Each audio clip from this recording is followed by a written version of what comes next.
I got some important information for y'all. There's no better place to win cash while watching sports than PrizePicks. Football season is here and basketball season is here, so there's absolutely no better time to join. It's super easy to use. To create a lineup, all you got to do, select a few player stats, pick more or less.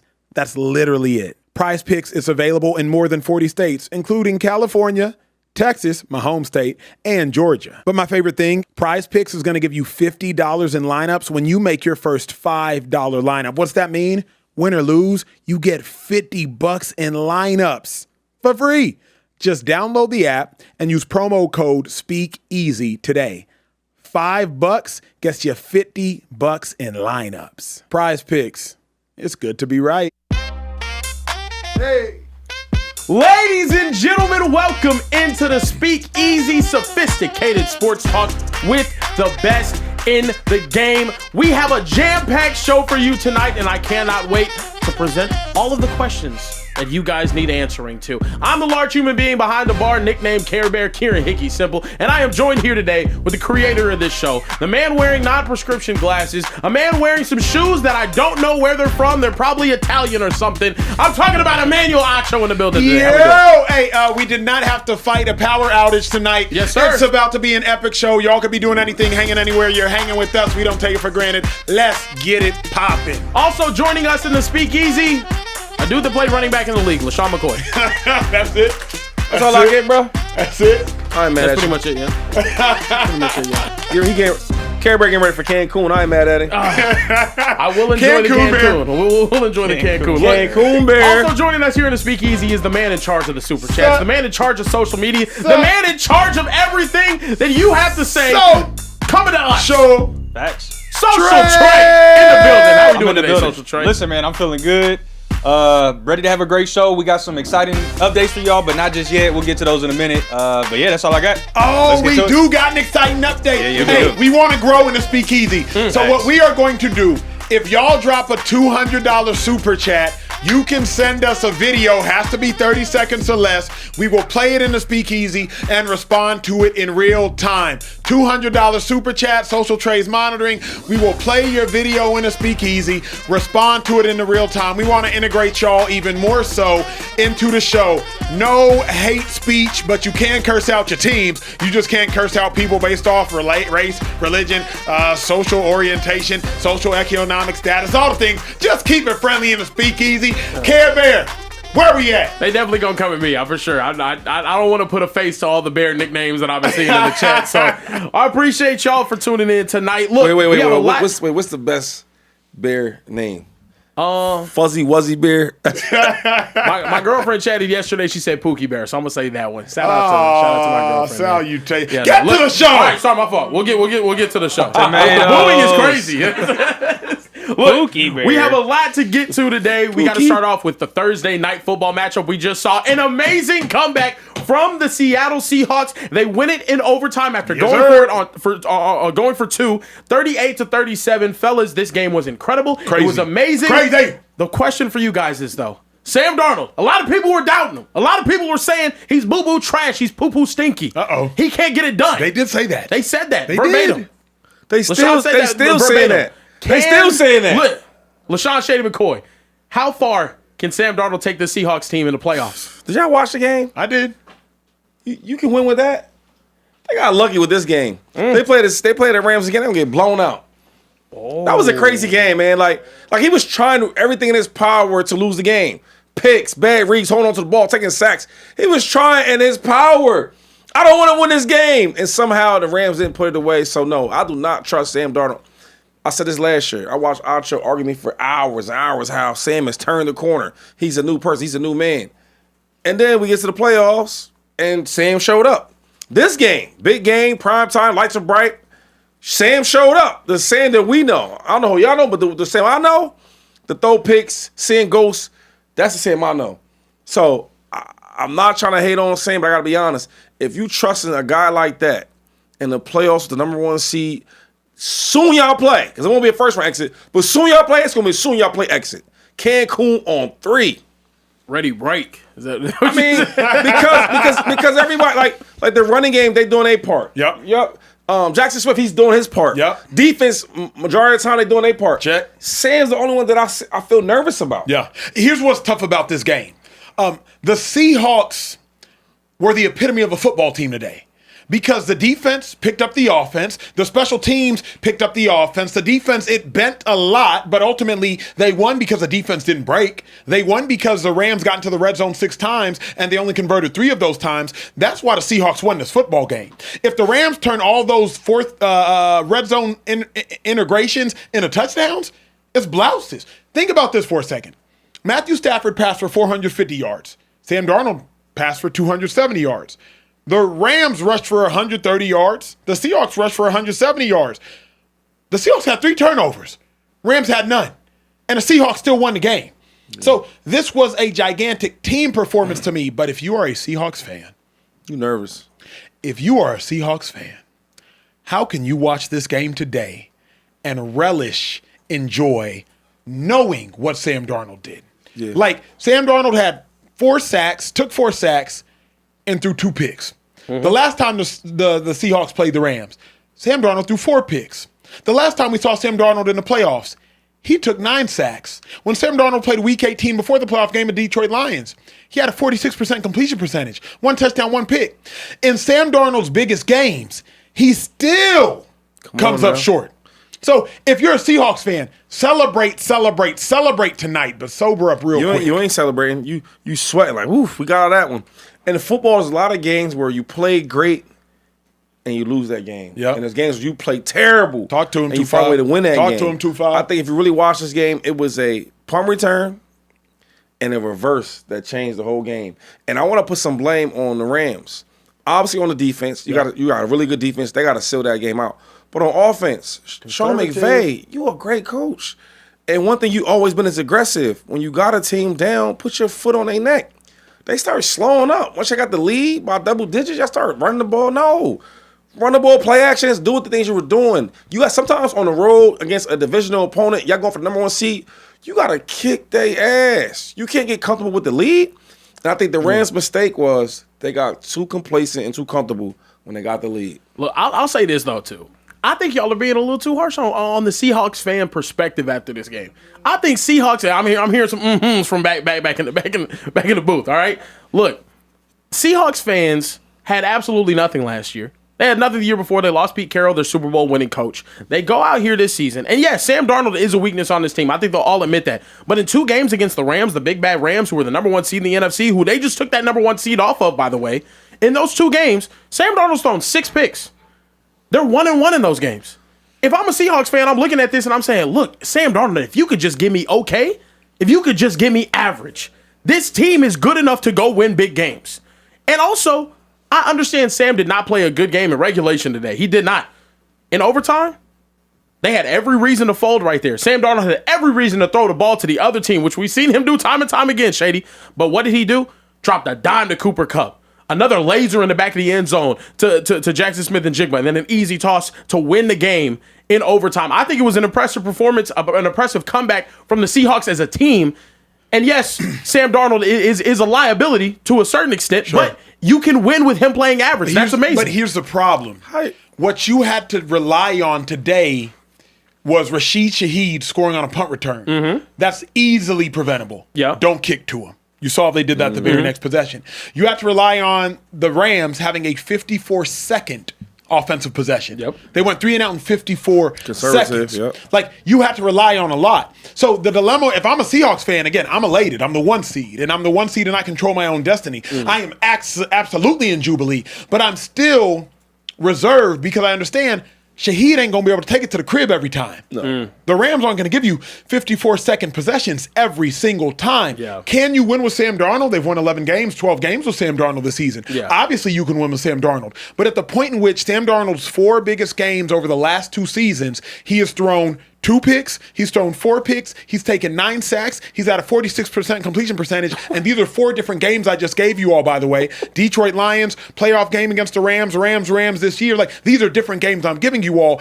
There's just no way you can be supremely confident in Sam Darnold. However, you can be confident in that defense. You can be confident in Mike McDonald going for 2. And I do think Sam Darnold can make special plays, But the problem is he just makes the bone-crushing mistakes. That's the dilemma. Yeah. Did you just say, I just want to make sure we're clear, you said you could trust him in the 2 games, he has 6 picks? No, I didn't say you could trust him. I said you can win with him playing average. But how you want to bet on that? You want to bet on something like that? No, you don't. You want to replace him What are we eventually. talking about? You do. You want to replace him eventually. But for them throwing 4 picks in a game and still having a close game against the Rams, I think that's a positive sign. I think for Seahawks fans, they're looking at things a little bit differently. They're not used to winning Super Bowls last season like you, LaShawn McCoy. But speaking of the Rams kind of folding in this game, it seems as if the Rams kind of lost this game more than the Seahawks won it. I got this tweet pulled up. Since 1975, teams with 400-plus yards, 0 giveaways, 0 sacks taken, and 3+ takeaways were 79-0 prior to tonight. Now they are 79-1. Fellas, I'll ask you this straight up. Did the better team win the game tonight? No. That's it? Yeah. Oh, no. Go ahead. It just came so fast. Like, no. Like, hell no.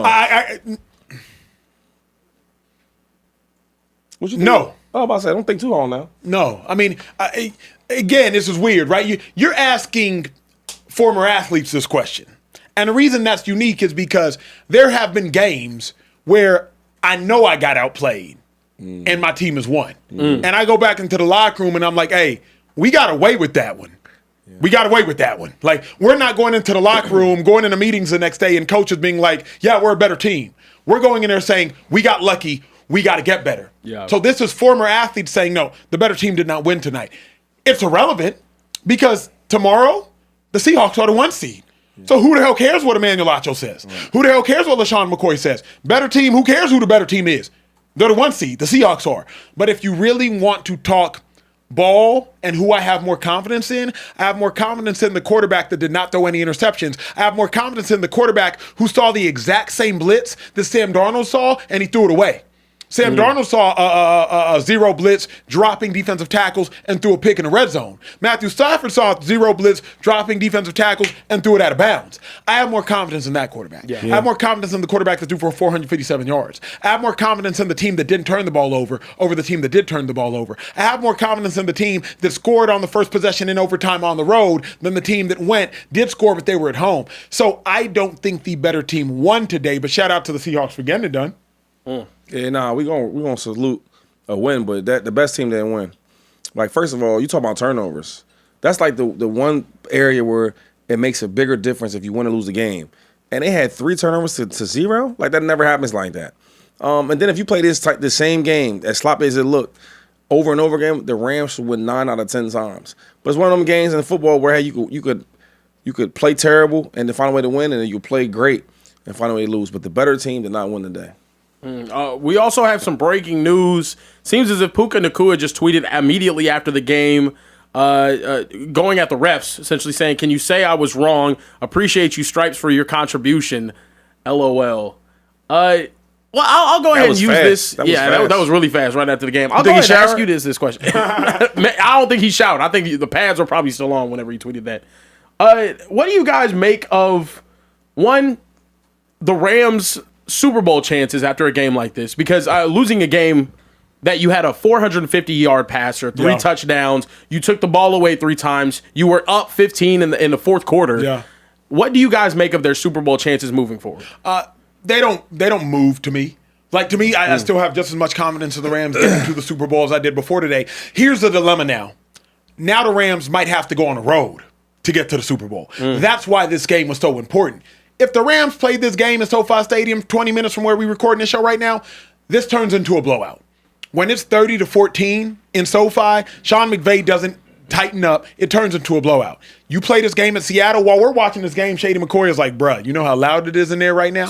So you play this game in Seattle. Seattle gets momentum. Punt return for a touchdown. They go crazy. 54-second possession. They go crazy. Next thing you know, you're losing. I don't lose any confidence in the Rams. The dilemma now for the Rams is, if you're the 5 seed, actually not the worst thing in the world. You'll likely get the Panthers or the Bucks in the first round. You get the Panthers or the Bucks, then you can mess around and get these Seahawks right all over again. Yeah. So this doesn't move me. I'm just as confident in the Rams today as I was yesterday. I'm still confident in the Rams. I think they're either 1 or 2 playing the best in the NFC.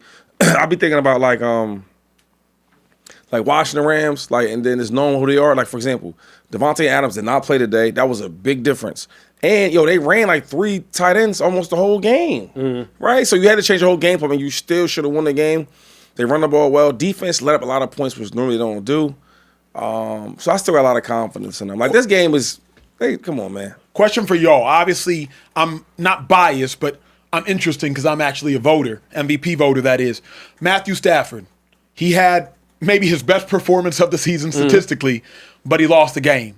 Shady is an elite player, an all-pro player, a future Hall of Fame player, a current Eagles Hall of Fame player. Do you think a game like this helps Matthew Stafford's MVP chances? Or if you're to talk to the voters, I'm one of 40 other 50. Should this help Matthew Stafford's MVP chances, or a loss should it hurt? Nah. The performance he had tonight was amazing, right? One of your leading guys in the red zone, touchdown. Devontae Adams. He's not there, right? I look at this, how the game was played. He did his part. The brother had almost 500 yards, 3 touchdowns, no picks. Yeah. He was balling. I mean, they lost his game from a kick return. They lost his game from a 2-point conversion that was flipped somehow. That was crazy. Like, everything that needed to go right for the Seahawks eventually went right for him to win. Yeah, I completely forgot about that. Come on, man. A 2-point conversion that was batted incomplete. Punt return, then a reverse, and then a 2-point. Like, they should have won this game. Yeah. So if I'm a voter, I'm like, wow, you doing this without your number 2 or number 1 type receiver? Yeah. Going in with 3 tight ends, he was balling. Yeah, no, the chat's also reminded me this is not the first time that the Rams have blown a lead. They blew a lead earlier this season to the Eagles against these other top. But this right here is a little, like, we earned some of that. Like, but y'all made special teams plays the same way that they did.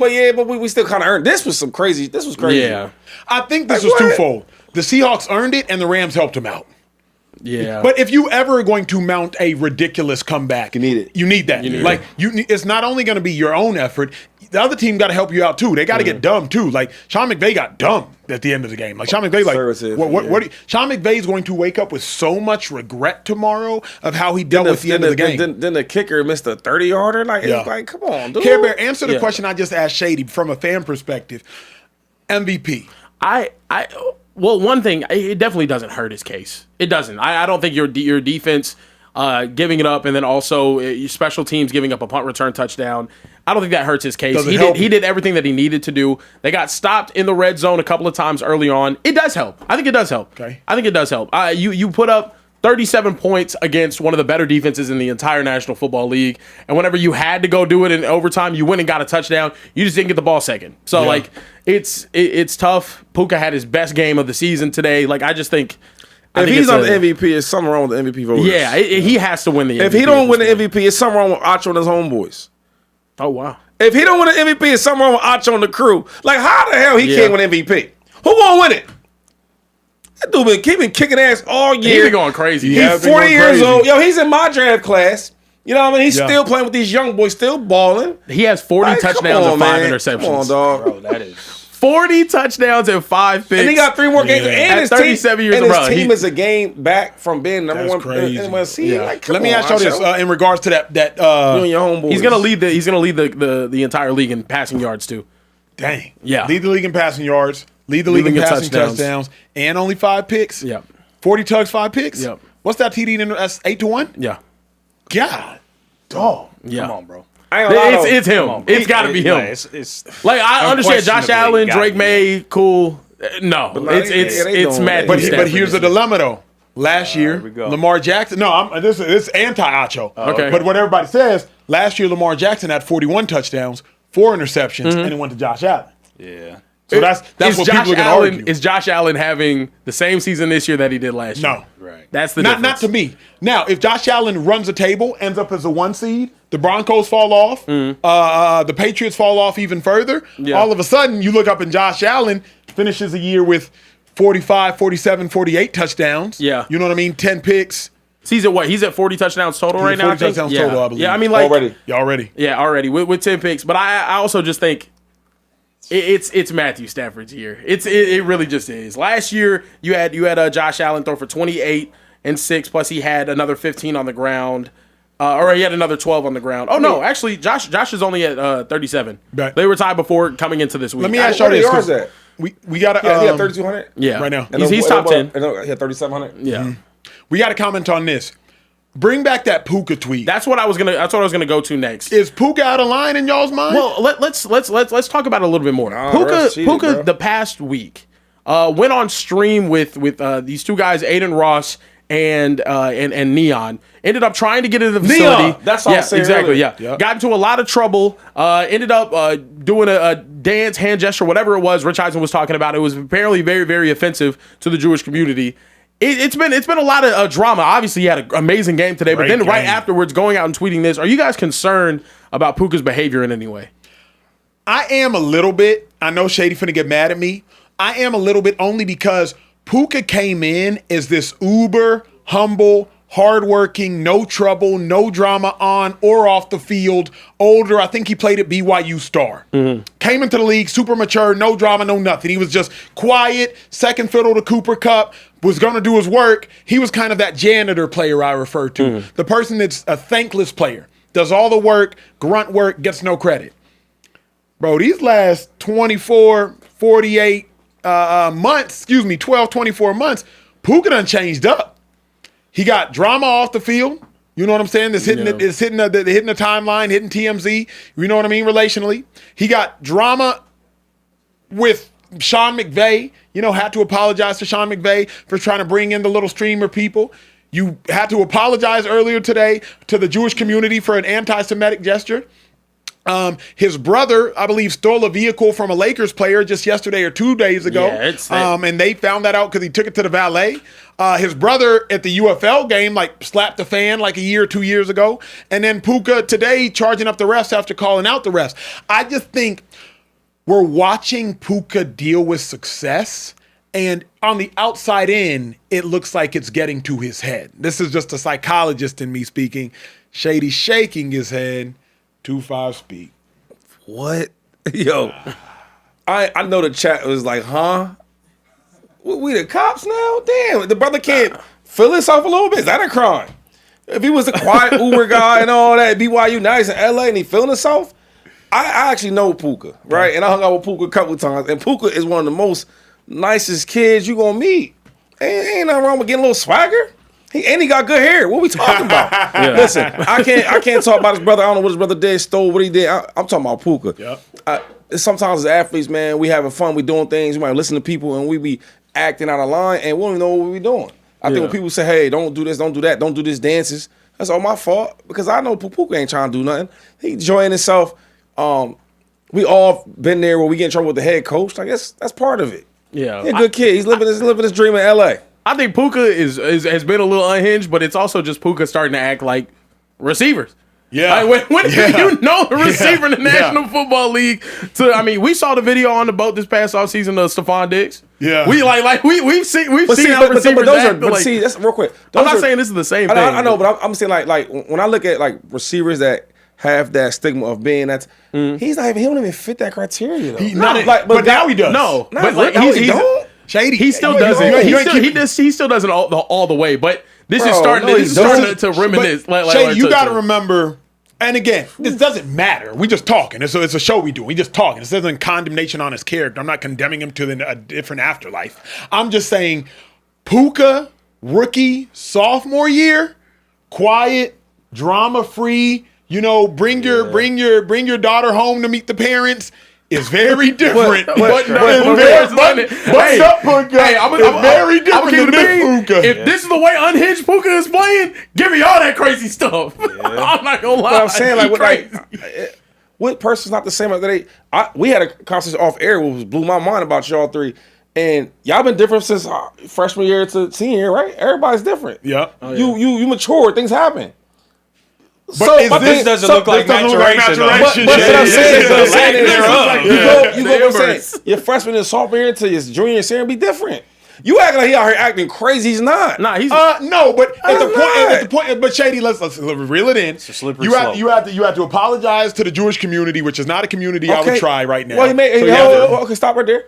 Yeah. Well, I don't know what he did because I don't know what he did, but he made a mistake and he apologized for it. Check. That happens all the time in life. Simultaneously, you called out the refs and then you get on social media immediately after. Stop. What's wrong with calling out the refs? Shady, you don't get fined for it, but ain't nothing wrong with it again, like character-wise, but that's annoying. You have to apologize to your coach this week. That don't happen? He's just Mr. Apology Man. But I'm saying that happens, though. Yeah, my fault, coach. I celebrate too much. Andy Reid, I never gave him no issues. But guess what? He called me in his office a couple of times. But what are you doing, Shady? Like, what were you doing? So why did you get called down to the office, Shady? He went to the hold up because I was talking trash about certain players. He said be more respectful to him. I said my bad. But wait, he had some streamers come in the building though. The problem is, hey, I don't want to be broadcast what we doing out here, et cetera. Keep that outside the walls. He a young kid. Streamers is cool. Like I can see how that played out. I just think Puka's has a lot more off-field distractions than he's ever had. Distractions. I wouldn't He call doesn't it distractions no. yet. I would say Puka's. At the point in which you're in the New York Times for apologizing to the Jewish community, that's kind of an issue. You know it's not a distraction though, because nobody in the locker room's gonna bring that up. Nobody's even gonna talk He's about gonna that. get questioned about it at the podium. No, what I'm saying is distraction and stuff like this. Talking about your teammates. After the game, not being supportive of your teammates, throwing teams under the bus. Those are distractions. Because now in the locker room, players is going to talk about, yo, what's up, homie? What's going on? But stuff like this in the media, I guarantee you, no player in the locker room is going to be like, hey, man, why was you dancing like that? Or why'd you bring streamers in here? They're not going to ask none of that. Those are not distractions. I think distractions is really stuff that's going on outside the walls. Like, yo, what happened to you, dog? Why you do this? Here's what I disagree, Shady. If a coach has to answer a question that is not about the game of football, that is distracting. To who? To the media. No, but so who's a distraction to? Oh, it's distracting to the coach at minimum. Like now. Yes, sir. You think Sean McVay? Real quick. You think Sean McVay had a serious, crazy problem with his superstar wide receiver because he brought in like streamers, celebrities? No. I don't think that is. All right, but that's what they had to talk about. I'm talking about the Jewish apology. Like I'm talking about the accumulation of things. Bro, dudes on streams might say the N-word because they said, it was like, it's part, whatever they might be, how and they that's talk. distracting. When Riley Cooper did that, No, was I'm talking about black players. Sorry. When a black player says it on the stream, it's like, yo, you can't talk like that. You know what I mean? But it ain't going to be a distraction. You get what I'm saying? Like, we not talking about nothing crazy. And then if he was wrong, he apologized for it. There's sometimes, Acho, we might do something that might be wrong. That don't mean you're a distraction. I've been on Terrell Owens, one of my good friends. Yep. Well, him and, man, that was a distraction. He went home to his crib and was doing something. That's a distraction. Yeah. Or who was another one? I can think of so many players that. Can I say this? Distraction? Okay, wait. It appears Puka's already deleted the tweet. Yes. So just he so you know, already like it's deleted literally, it's already been deleted. It was up for like a minute and he deleted it. Yeah. So can I say this? It appears that you should start to become worried about Tua's behavior. Can I say that? Only because this is how it starts. Like, again, Debo Samuel, one of Shady's homeboys. Debo was not always one of the most arrogant. Debo's arrogance shot up after that 2021 season. Shot up. Like to walk into I don't know if his head could fit in the building. Like, shot up.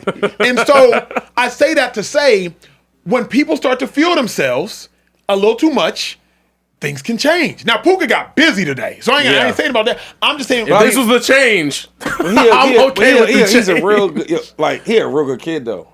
Yeah. He's telling my son for like 20 minutes how he was scared to get hit, and eventually, because my son was kind of scared to get hit. And like this, like encouraging, like he a good kid. So when you talk about distractions, I just start thinking about all these different, like Antonio Brown. Yeah. He's late to the games. He's doing, that's a distraction. You leaving the game at halftime, like all that stuff is a distraction. Yeah, that's crazy. You know what I'm saying? Yeah. This ain't a distraction. Yeah. Nobody in the office is pulling to the side like, hey, bro, why you bring them in the lock? It ain't even gonna take place. Do you not think it would be wise now to maybe pull him in and just be like, hey, bro, you good? Let me at least say this. Puka's made 3 regrettable decisions in less than 3 days. Objectively. Trying to bring the people into the facility, obviously regrettable because he had to apologize. The Jewish offensive dance, obviously regrettable because he had to apologize. Yep. The tweet after the game, obviously regrettable because he deleted it. Yeah. So can we at least suggest that Puka has made 3 regrettable decisions in the last 2 days? Yeah, I agree with that. I agree. And while they are minor infractions, but we've seen other players in professional sports do little things that become mild things that become severe things. Yeah. And ultimately, with the worst action comes a worse punishment. So right now, no, this is a slap on the wrist. Slap on the wrist. Slap on the wrist. Puka, get way. your stuff together. Yeah. You being a kid, we get that. We can excuse your behavior. Yep. Let's move forward. Correct.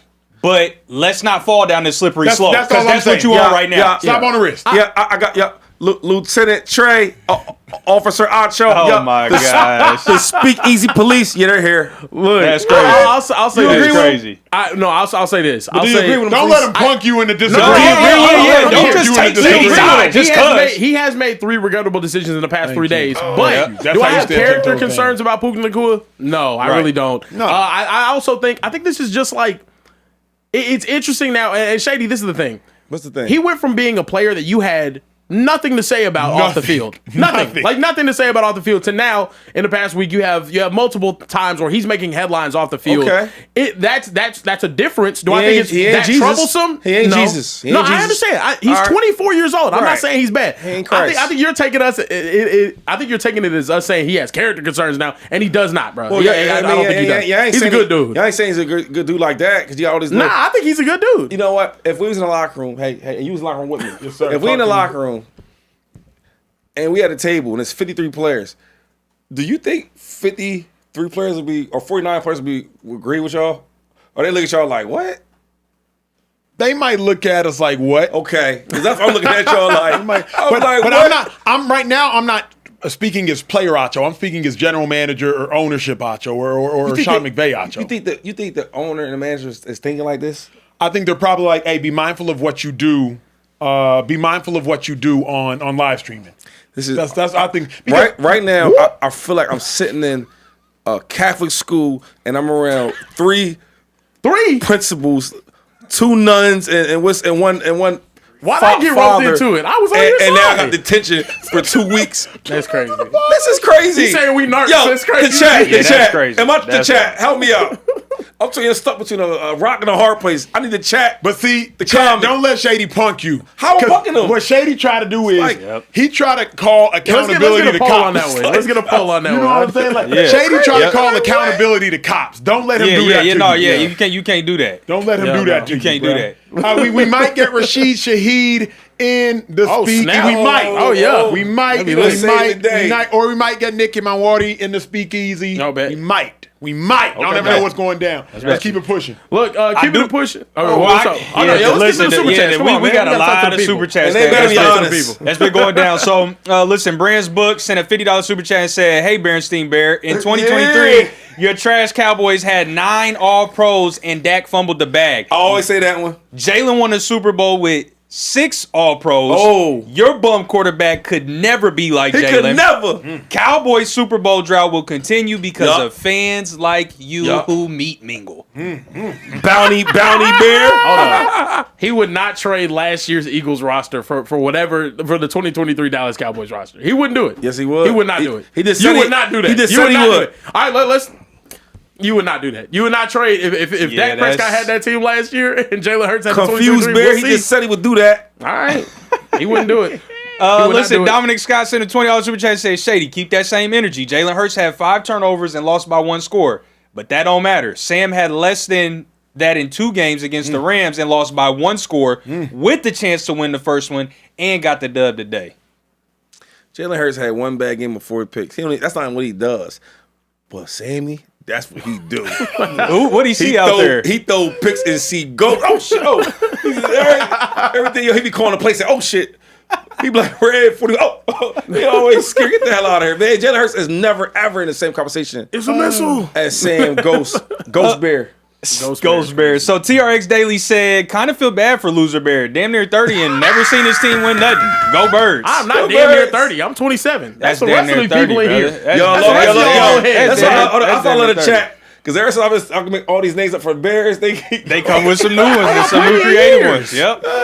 Your baby can be born and talk before I turn 30, okay? I don't want to hear that. Loser Bear, don't get mad because they're losing that. Listen, CJ World said Cowboys need to draft a first to second round quarterback. Tired of these excuses with Dak. 10 years and it's done nothing. And y'all don't see Jalen in Philadelphia in 5 years? Give me Come a on break. now. Hashtag keep it real. Did the Dallas Cowboys play tonight, y'all? It is kind of crazy. It dude. is Dallas kinda Cowboys crazy. play. It is kind of crazy. Hold up. Decade Bear. Hold up. Who meat mingling right now, chat? Because it sounds like y'all lost. That's a fair point. Come on now. That's a fair point. Hell, hear me mingling. Exclusive What CMR. does that mean? What does that mean? Somebody in the chat came up somebody. What type of talk is that? Because he was glazing LeBron one day or something, and they called him Meat Mingling. He the GOAT, man. What can I say? He calls him his Pookie Wookie and stuff. It's He weird. is. Exclusive CMR says 3 things. 1, go Hawks, but we got away with this one. Yeah, that's right. That's true. AFC West is the actual trenches every single year. That's true. 2, limit Darnold to 18 or less pass attempts. That's true. And it's possible to make a real run.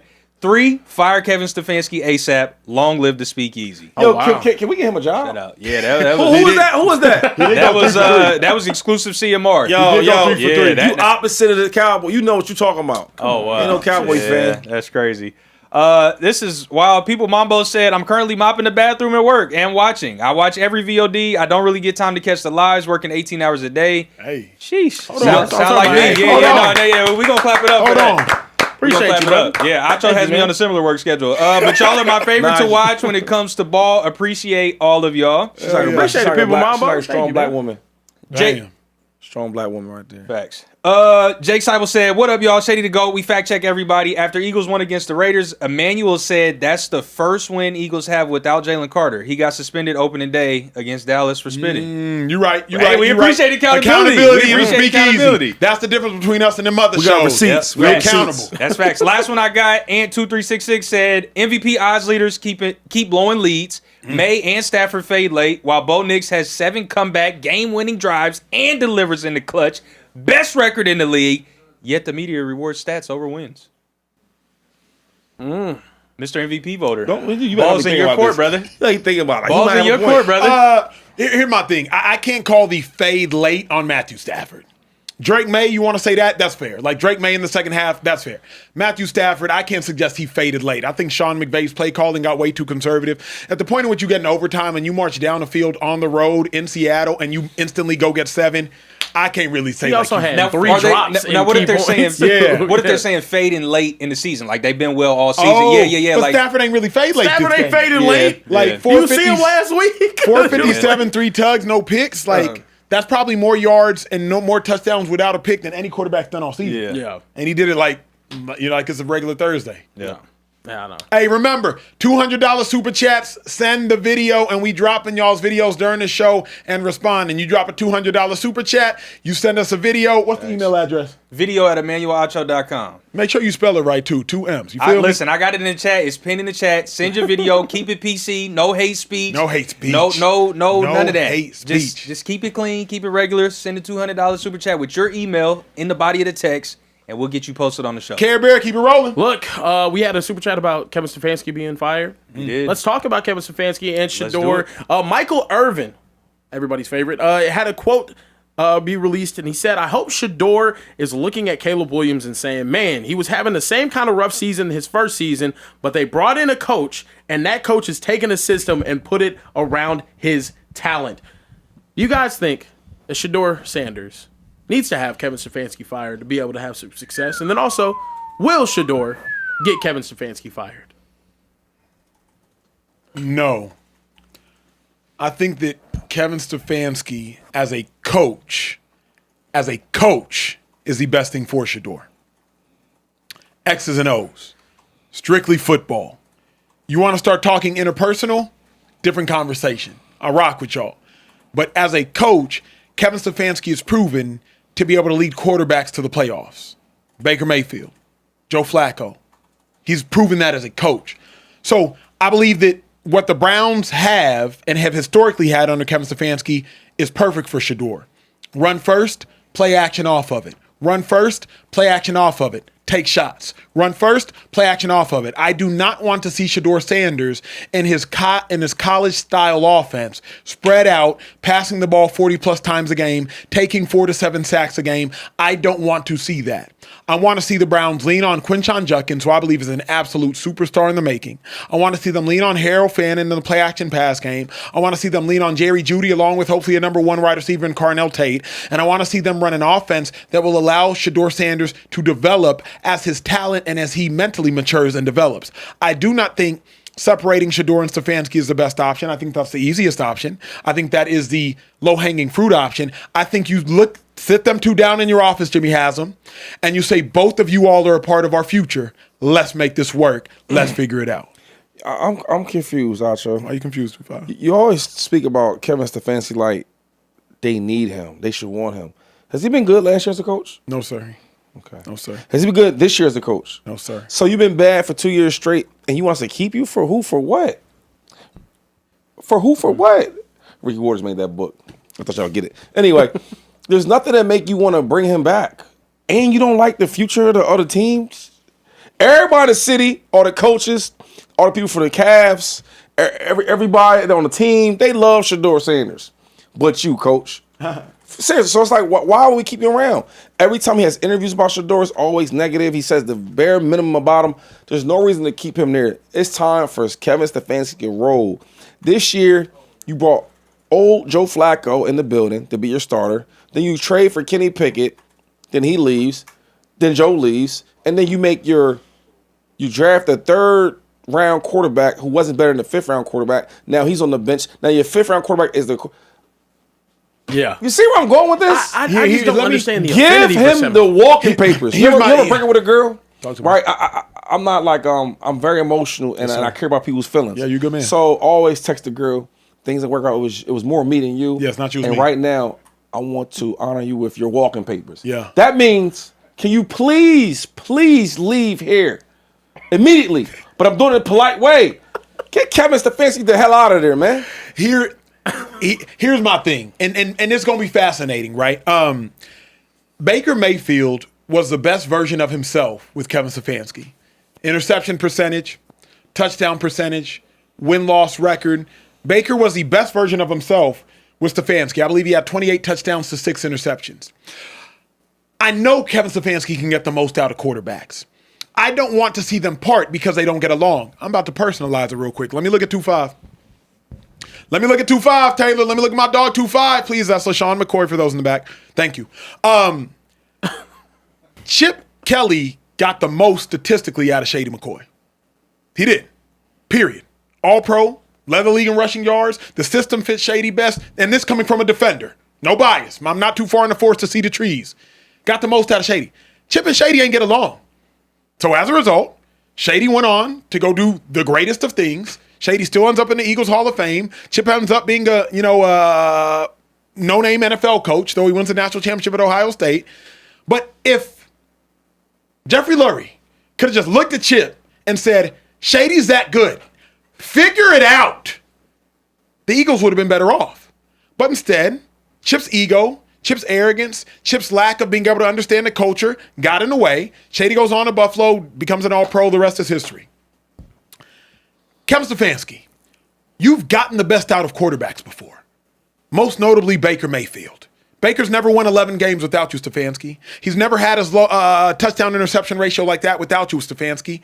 So sit Stefanski down and say, figure it out. Because Stefanski, you've proven to get the most out of Q's. Sure, they could part ways, but why would you want to part ways with a coach that is already proven to be able to get the most out of a quarterback? How long ago was that, though? You love to talk about this Baker Mayfield. How long ago was that? That was years ago. Yeah, it was about 4 years ago, I believe. Baker, since then, been on like 4 different teams already. Yeah, and it hasn't been as good. Right. The Bucs is probably the best he's ever looked. But touchdowns with more picks. I don't want to hear about no stats. I know you're talking about the stats. Shady has more touchdowns, he has more wins, he has anything. This year, last year, he's winning divisions, he's winning playoffs. What you talking about? I'm trying to figure with the Browns, he did. No, right now with the Bucs. Yep. Right? 7-7. You tell me last year he had better numbers with the 41 touchdowns, 16 interceptions last year. With the Browns, he had 28 touchdowns. Let's stop. 41 touchdowns? Yes, sir. Are we still talking about something? I gotta talk about the picks too now. We not talking about Bro. We'll come back. Anybody would tell you that Baker Mayfield is better with the Bucs than he was with the Browns. Okay, but I don't want to talk about that part. Go ahead, Javon. It's so old. It's like you dwelling on the girl still. Let her go. It's over. Okay. Y'all are done. Let's talk about him now, though. I watched Deshaun Watson come over there. When I seen Deshaun Watson, he was great.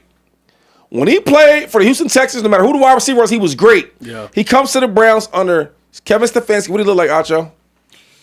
Not good. Boo-boo. Look, boo-boo. Okay, so then as we keep going, the last couple quarterbacks been boo-boo, and we want to make and run the show for Shedeur Sanders. It don't make sense. Shedeur is a bright spot in Cleveland. Everybody knows it. Everybody knows it but the head man. He got to go, man. Give him his walking papers. Go ahead. You just want to speak. I just don't. I don't know what does a coach have to do to get fired in your opinion? How much worse could Stefanski look for you to want to fire him? 3-11 isn't enough. What did he go last year? I believe they had, was it 6 wins last year? No. It was worse. No, they had 4 wins last year. Yeah. Okay, and they got 3 wins this year. Yeah, They doing the same thing. He want to keep. they're doing the same thing. Like what are you supposed to want out of your head coach? What do you want from me? What do you want out of your head coach to keep his job? I don't understand it. When you have these coaches losing as many games as they're losing, that shouldn't be a standard for an NFL coach to keep his job. What I look at with the coach is, are you getting the most out of your players, and are you getting the most out of your team? I'm not sure how much you're going to get out of Dylan Gabriel. I'm not sure how much you're going to get out of Joe Flacco. And with all due respect, I'm not sure how much you're going to get out of rookie Shedeur Sanders. He got a 350-yard game out of him with Jerry Jeudy as your number 1 wide receiver and a rookie Harold Fannin as your number 1, depending on David Njoku, but Harold Fannin been balling lately, as your number 1 tight end with a rookie running back with no offensive lineman. So, like, what do you want to get out of him? I mean, I think Kevin Stefanski with a Joe Flacco that hadn't done much and a Dylan Gabriel and a Shedeur Sanders, what have the Titans gotten out of Cam Ward? Like, what do you get out of rookies? What have the Giants got out of Jackson Dart? Shout out to Kellen Moore and what he's got out of Tyler Shuck, but that's in large part because of the defense. Okay, let's talk about this then. The Titans, do they have a roster that's capable of competing this year? No. Did they fire their head coach? Yes. Come on now. Did the Giants have a roster capable of competing this year? No. With the top of their division, did they fire their head coach? Yes. Losing football games. And by the way, it was actually 3 wins last year. They have 6 wins in the past 2 years. Sometimes the circumstance, you got to make do. You got to make do. The same way we're asking Shedeur to make do with the circumstance that he was and the cards that he was dealt, Kevin Stefanski has to make do. Do the Browns have one of the best defenses, talent-wise, in the entire National Football League this year? Yeah. Should they? Okay, have they been competitive in multiple games this year that they possibly could have won? Yeah, man. Yeah. Right. But It's only one team. Here's why. Come on, man. Here's why I got to pause him. Because let's remember, and again, he's a rookie. So, like, the Browns aren't losing because football gods. Against the Tennessee Titans, they have a lead. Yeah. Shedeur Sanders throws a pick. Titans go down and score. The Browns never regain another lead. We can't blame Shedeur because he's a rookie, but we can't blame Stefanski because against the last team they just played. The Browns played the Bears. Shedeur throws 3 picks. Like, we can't blame him because he's a rookie. Yeah. But I'm not. Somebody deserves blame in here. So what somebody guilty. But we just can't call out who's guilty because he's a rookie. So why are we going to blame Shedeur Sanders for 3 picks? But the argument is that Stefanski is the guilty one. But that's not the fact. Yeah. But Shedeur Sanders who throws, Jerry Jeudy who drops the ball and Jalen Johnson picks it off, guilty. Shedeur Sanders who throws a pick to Chauncey Gardner-Johnson in a basic cover 3 and throws a check down, guilty. Shedeur Sanders who throws a pick to Scott because you don't see the linebacker in the slant, guilty. But okay, yes, and what about last year though? But last year count all? But you big on nuance, and you big on context. Yes, sir. You get on Shady about it all the time. Always. Is there not context and nuance to be said about Kevin Stefanski's mismanagement of Shedeur for this entire year, having something to do with Shedeur being yes, you can say Shedeur and the players and the game situations and the certain scenarios, but there also has to be some accountability held for Kevin Stefanski mismanaging Shedeur's playing time, not having, first team runs and those types of things that can logically and I feel like fairly contribute to why the Browns have lost. Let me ask you this. We're going to call it mismanagement. Yep. Which is fair. Yep. Sure. Shedeur Sanders has, 5 picks in 3 starts? 6. 6 picks in 3 or 4 starts. 4 starts, yeah. He's thrown for 209 yards, 149 yards, 360 yards, 170 yards. Let's not act retroactively like Shedeur Sanders was Jaden Daniels in his first 4 games. Okay. Shedeur Sanders has been good, but we're calling this mismanagement as though the Browns are 4-0 with Shedeur Sanders. They're 1-3. Right. So had you started Shedeur Sanders, stretch out that 1-3. That's a 4-12 season.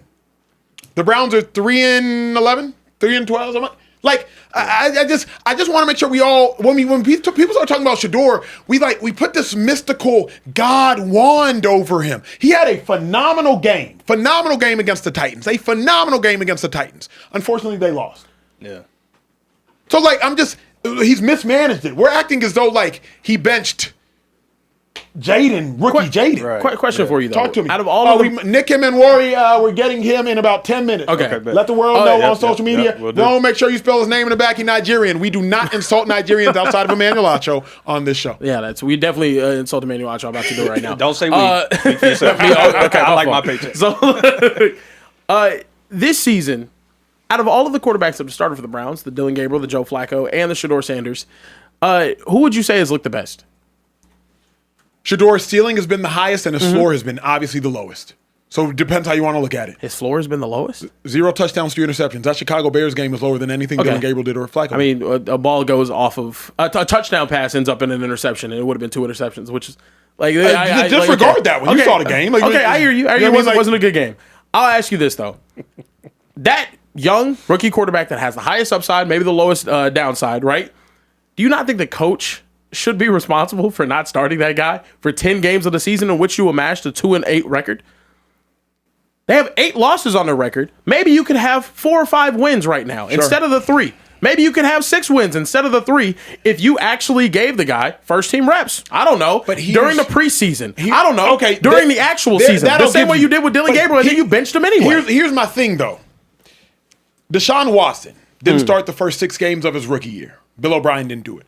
Deshaun came in and looked like a MVP player before tearing his ACL. Y'all go back and fact check me if y'all don't believe me. Yell at me about that.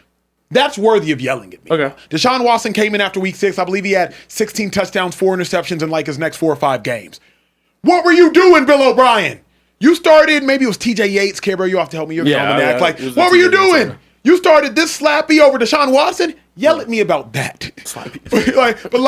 I'm not going to go out there and storm a protest for Shedeur Sanders, who's thrown 6 picks in 4 weeks. He's a rookie, so I'm not going to talk about it. But if y'all are going to press me, back me up into a corner and say, Acho, Stefanski made the most egregious decision of his life.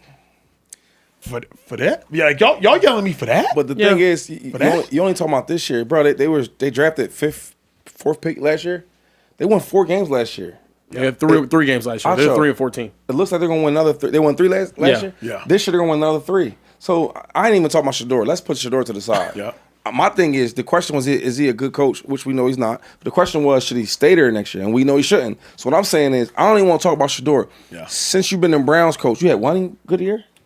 2. Made the playoffs twice. How long you been there? 6 years? Should be 6. You can look all this stuff up. Fact check, Bear. All I'm saying is, the brother's not a good coach. He's been bad.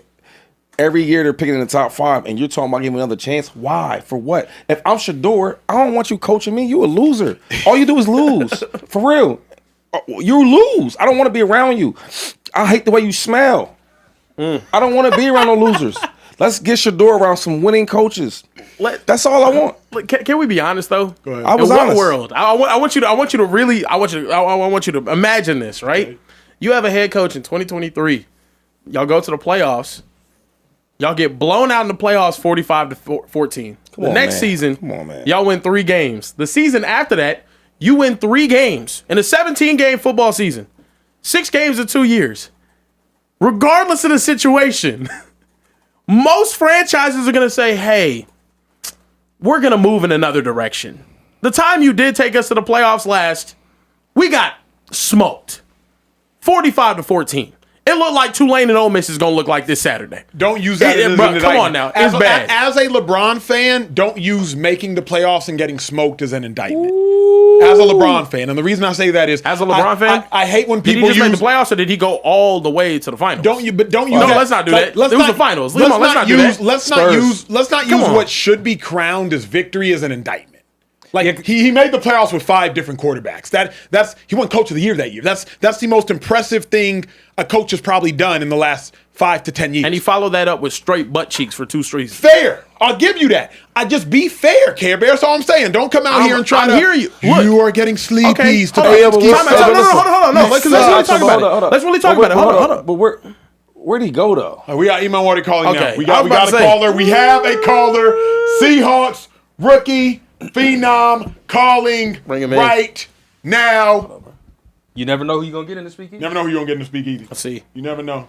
I have not received a call. Hold on. Oh, there it is. Yep. Put his stuff Look. I'm going to follow you. Yeah. What a win for the Seahawks today, though, huh? There we go. Yo, there we go. There we go. How we doing? Here we That go. is Here not we Nick. go. There we go. Round of applause, please. What's happening? Round of applause, please. Oh, God, how you doing now? Yes, sir. How you doing? Come on. How you doing? Oh, God, stop. man. Teach me Hey. something. Teach me something. Hey, just to make sure Shady gets your name right, bro, can we get the pronunciation of your Come on, last name, Shady. G? Shady, come on. No, because he get mad about the Nigerian accent. I don't, you know what I mean? I know you got to take that real personal. I don't want to mess nothing up. No, what you mean? It's the heritage, man. You got to get it. Hey, you know. Hey, how you say it? How you say it in its truest accent?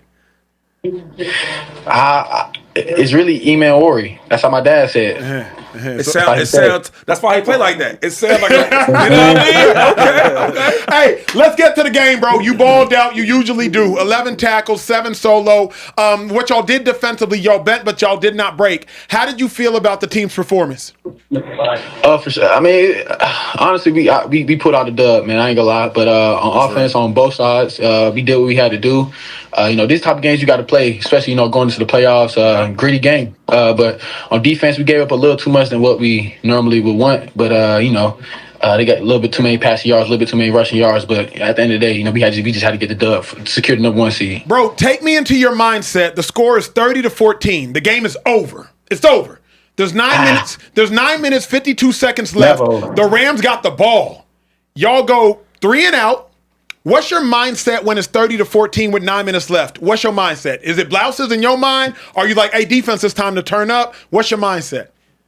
I mean, just being real, honestly, we got some dogs as leaders, man. And them boys came out there and said, "Shit, it ain't over." Don't go out there, and put some bullshit on film. Like, go out there and play. Like, the game ain't never over. We got a lot of experience in the room, so them boys been seeing a lot of games and how things unfold and stuff. So I'm just a rook, so I don't know. So only thing I know is just follow my leaders and follow my vets. So that's what we did, and them boys just made a statement, and that's what we just kept pushing. Hey, what do you think was the play that turned the game? Was it Rashid? Was it the punt return for a touchdown? Was it the 54-second 3 and out? I don't even know if you realize Rams went 3 and out in 54 seconds following that punt return. Like, what turned the game? I'll say for sure. I'll probably say that Rashid return, man. That once he, anytime he got the ball in his hands, he's special and he electric. So whenever we seen it go up and then he made the first dude miss, whatever, hit the crease, we knew it was going to the crib. So after that, that's when we knew like it was time to go. Like even then we were still fighting back, but that moment right there definitely flipped the tide, and we started getting on the Rams after that. Let me ask you another personal question before we zoom out and talk more about the team.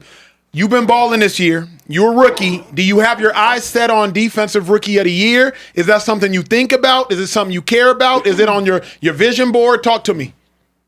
Yeah, for sure. We want to be a great player and an all-time great. You got to have goals for yourself. So that Defensive Rookie of the Year, that's definitely when I first came in. That's like what my mindset was gonna get. But as I say that, it's gonna be within the success of the team. I can't just go out there and just. It's not just me out there. So within the success of the team, all the accolades and all the accomplishments should follow through. But playing with a crazy defense like this with a bunch of vets and a bunch of dogs and savages is like, how can I not be a savage? I'm just feeding off them boys and just going out there and being me. So big facts. There's been a lot of talk about Matthew Stafford being the MVP this year, and you guys found a way to slow him down at the end to get the dub.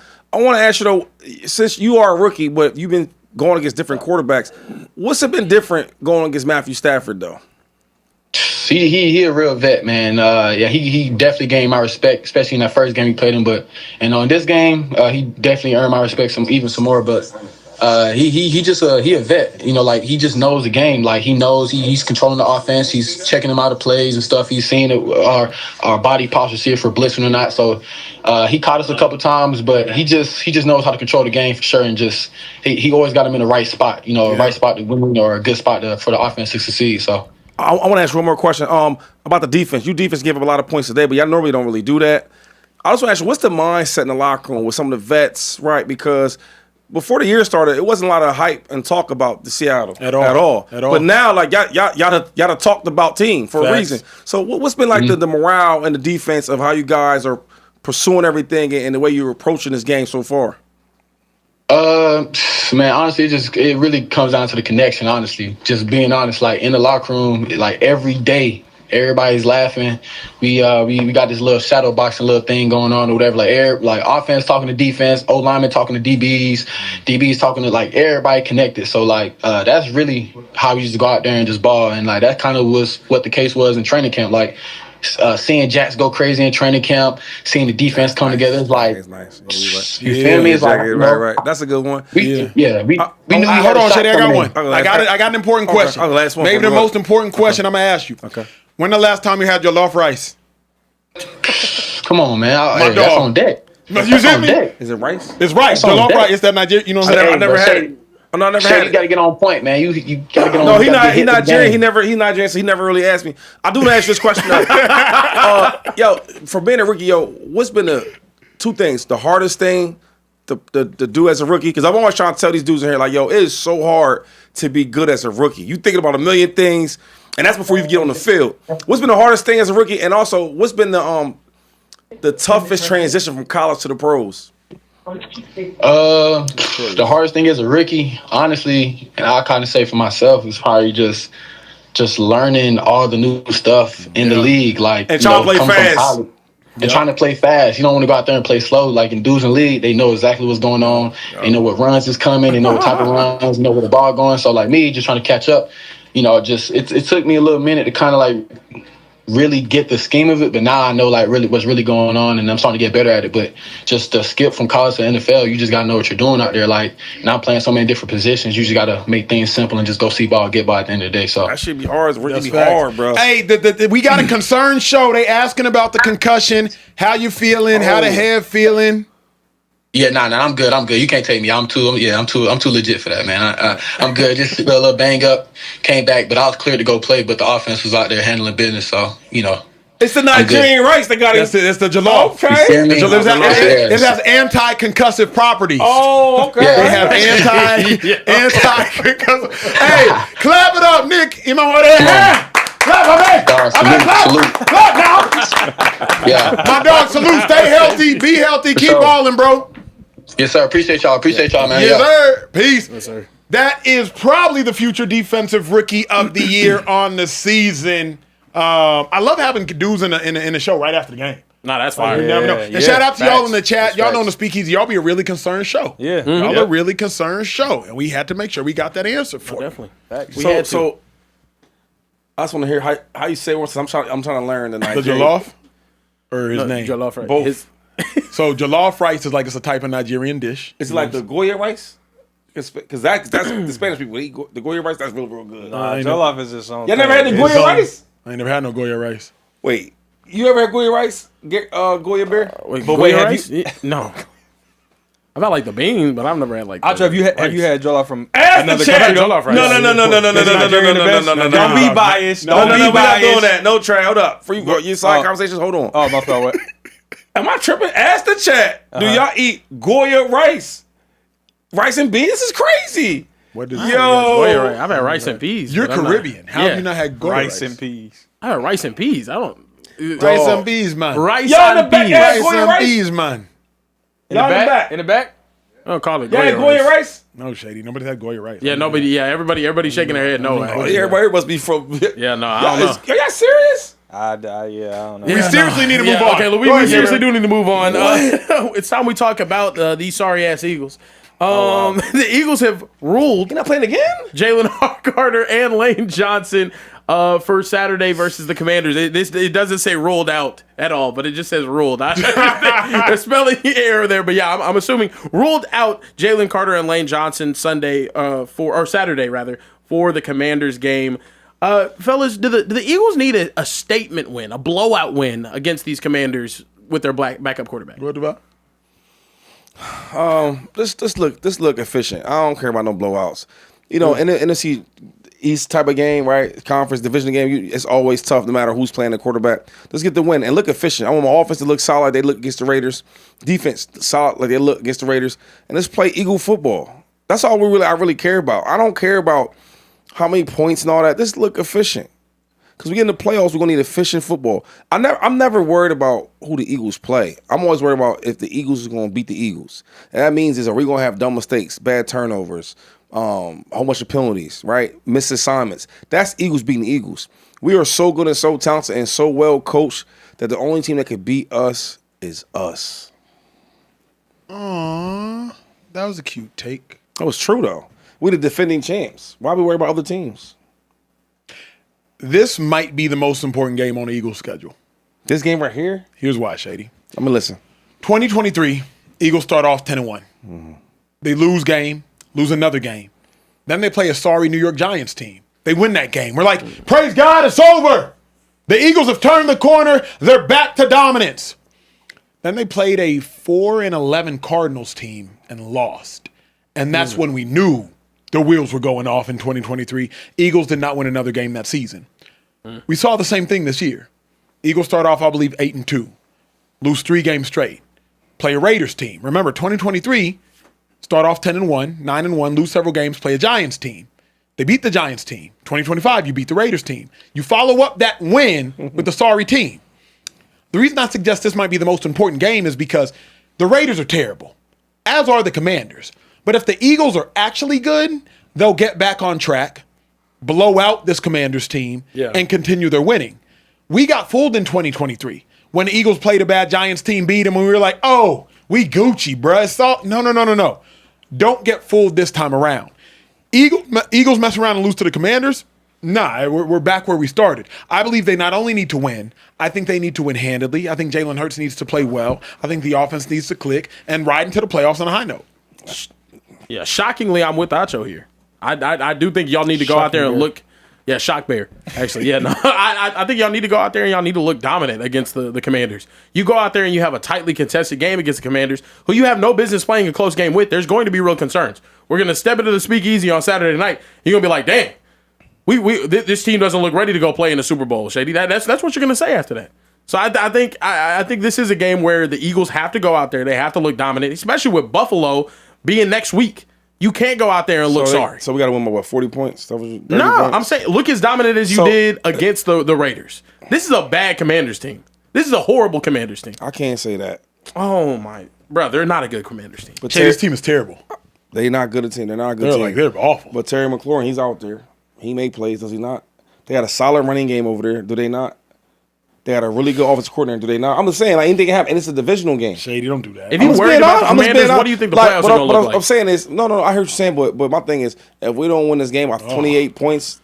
Shady, the Commanders have lost 8 straight games prior to their last win. I'm just asking y'all, if we don't beat them by 28 points or something like that, 21 points, it's like... I honestly, respectfully... Let's look I don't efficient. even care. I also want this. I want the players that haven't looked great to look great. If all of a sudden we give up a punt return for a touchdown or two, I don't care. But, I want Jalen Hurts and A.J. Brown to look great. I want Saquon to look great. If Quinyon gets beat by Scary Terry and Scary Terry goes for $120, I don't care. I want the players that have struggled to look great. Players that have already looked great, y'all can afford a mulligan. It's fine. But I need the players on the Eagles that have been bad all year to look great. I also think we're not paying enough attention to this. Shay, do you remember how many times Jalen Hurts passed the ball last game against the Raiders? 15, G. 12 or 15. Dominated. I mean, with the game, we blew him out, so he didn't really throw the ball like that. True. But my question is, have the Eagles changed their philosophy? Last year, started off 2-2. After starting off 2-2, they said, hey, Jalen, you're not throwing the ball over 25 times again. He only threw the ball over 25 times, one more time than the rest of the 13 games that season. After the Eagles lost these 3 games straight, Jalen, hey, you're not throwing this ball again. Maybe it's by force, the game was already out of hand, or maybe it's by choice. My question is, are the Eagles going to continue this conservative Jalen Hurts approach? I can tell you this much. If we can run the ball and be efficient, we're going to run the ball. Yep. I think the problem is we run the ball good a couple of times, and then we can't run the ball no more. So that's why he throws the ball that much. I think the game plan has always been for Jalen Hurts to manage the game a certain way, right? Yep. And then if we need him to throw the ball, then throw the ball. Yep. So I don't think that's a new philosophy that we're trying to work out. I just want to say this. So the Denver Broncos, who you love, love them, and you love Bo Nix too, right? So they went to overtime with the Commanders. Did you guys forget that? No, not at all. So what I'm saying is the number one team in the world that y'all love on the AFC side they won by 1 point in overtime. You telling me if we just look good but we don't blow them out, and let's say we win by 10 points. That's fine. That's fine. Are you cool with 10 points? Of course. Are you cool with 7 points? Yeah, if it was 20 and then the Commanders scored 2 touchdowns in the last 4 minutes, sure. I don't care as much about the score. Like what I love what you said is if we look good. That's all. Like, you look good. You look good. You're gonna win by 10 plus. This is my problem though, Shady. Let's talk about the teams on the NFC side in the playoffs that y'all might have to see. Whenever they played the Detroit Lions went into the Washington Commanders' home field and they beat them 44-22. Let's talk about Seattle, the Seahawks, who are now the number 1 seed in the NFC. Let's go team to team. Did we play the Lions? The Eagles play the Lions? Yeah. How'd that go? Y'all beat them. Okay, carry on. Keep going. What happened? Y'all lost 3 straight games after that. No, but keep going. Let's talk about it. All right. The Seattle Seahawks, the team that you just saw tonight, who's now the number 1 seed in the NFC, they went in to Washington and beat them 38-14. I think y'all need to look dominant in this game. It's not like y'all have the luxury of hey, we're on a long winning streak like the Broncos are, and we're just dominating teams sometimes, and then sometimes we're in close games. We're just dealing with the ebbs and flows of a season. No, y'all have been struggling. Y'all are 1-3 in y'all's last 4 games. I'm gonna tell you this, dude. I heard you saying if we look efficient and we win by 7 points, then that's a great sure. You know what I'm saying? I don't care about that. I don't care about that. 7 points. You need to look efficient though. You need to look good. Yeah, man. You're not gonna say that if y'all win by 7 points. Facts. No, but y'all winning by 7 points is not gonna look efficient. It's not. It's the NFL. It's the NFL. So you know what I mean. Every game is gonna be by 30 points. Mm-hmm. It's not realistic. Y'all gonna be in here complaining about Kevin Patullo again. Y'all win by. We gonna win. We gonna win, and we gonna move on. The other thing though is also win because now the Eagles have to start looking at seeding. That starts to become very, very important. Like, hey, 2 seed, 3 seed.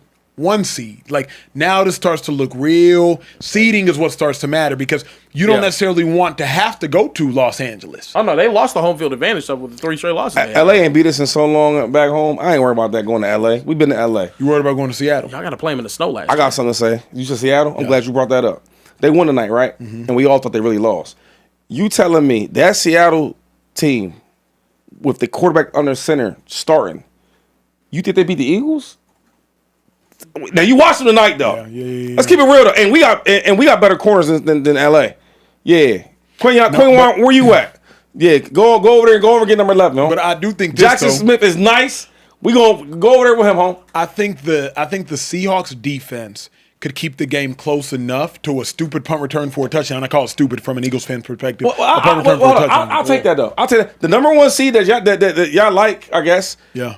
We going to the 12-man and all that, going out the they don't beat us. Yeah. And for you to beat us, you got to do stuff like that. We taking that. That's fair. Okay. Who else plays on Saturday? Caleb. Yeah. The Bears play. The Bears play the Packers on Saturday too. And I'm curious just to like we've had our Caleb doubts in here, and by we I mean Shady McCoy has.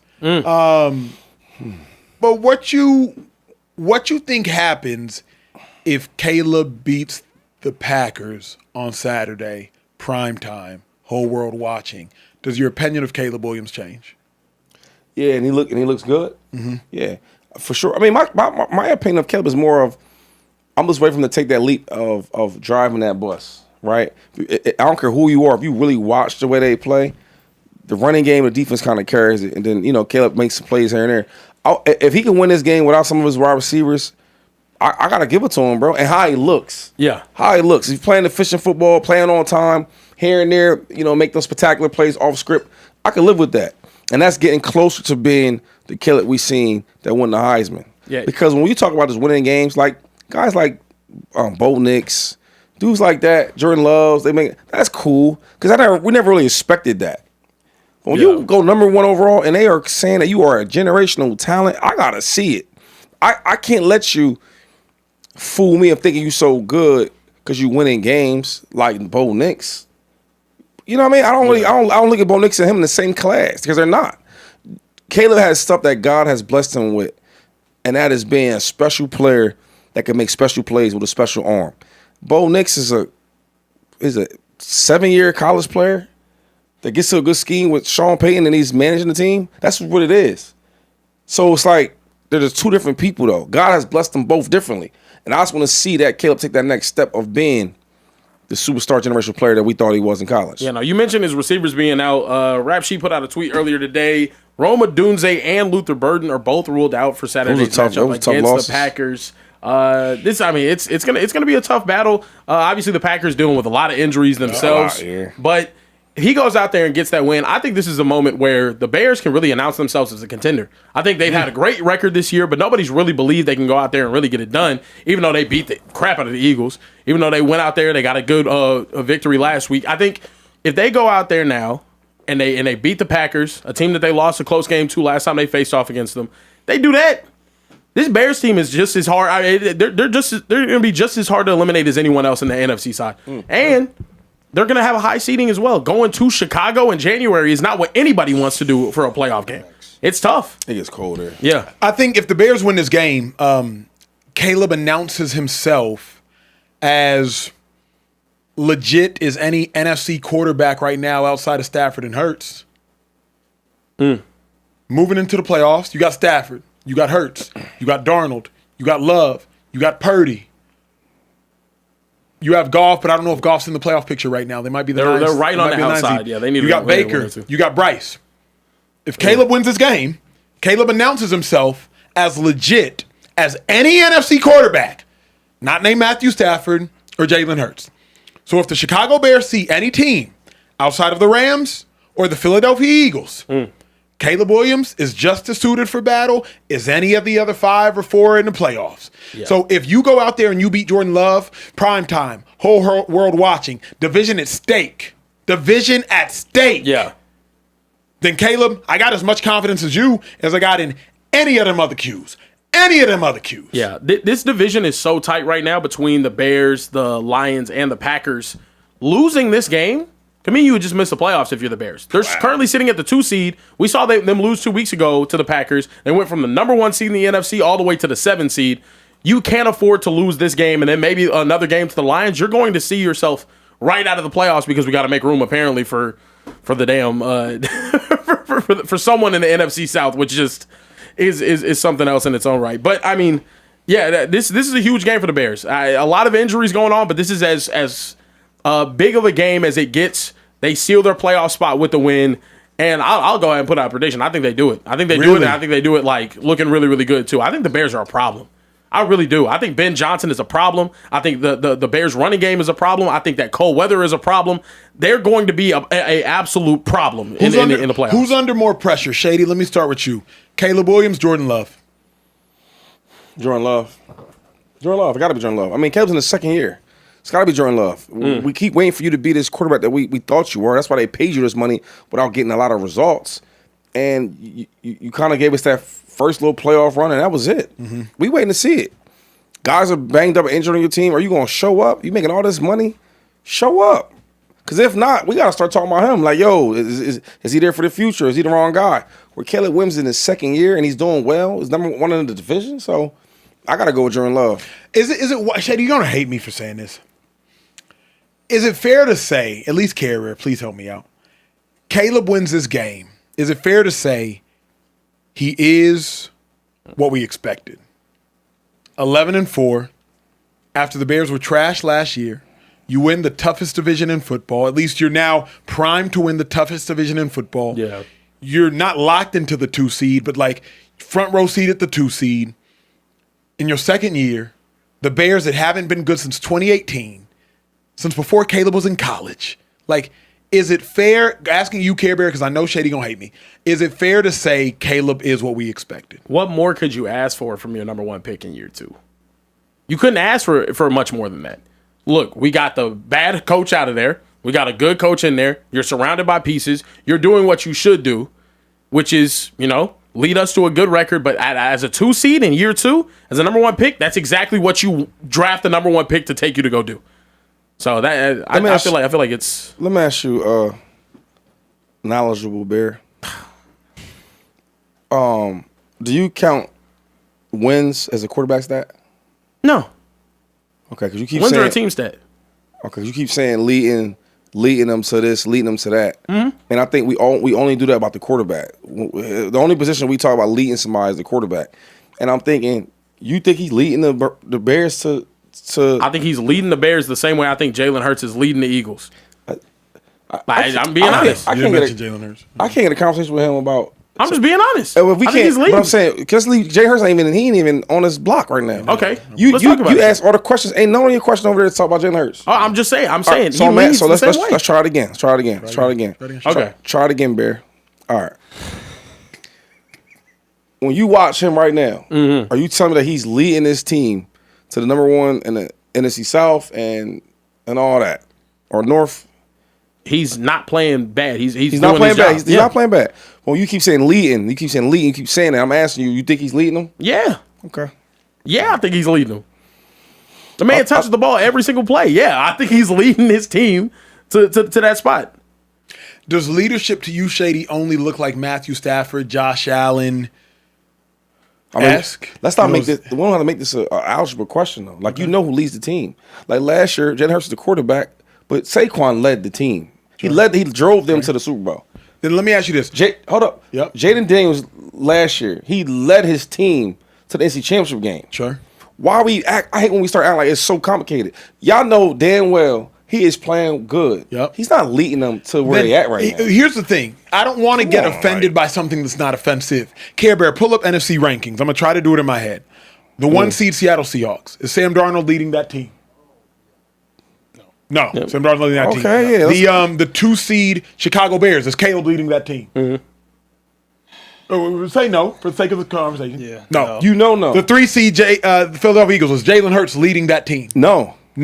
So we've now talked about the 3 best teams in the NFC, and none of their quarterbacks are leading the team. Right. So let's not get offended by something that's not offensive. When Jalen Hurts, when Cam Newton said quarterbacks aren't game changers and da-da-da, everybody said, I'm a game changer.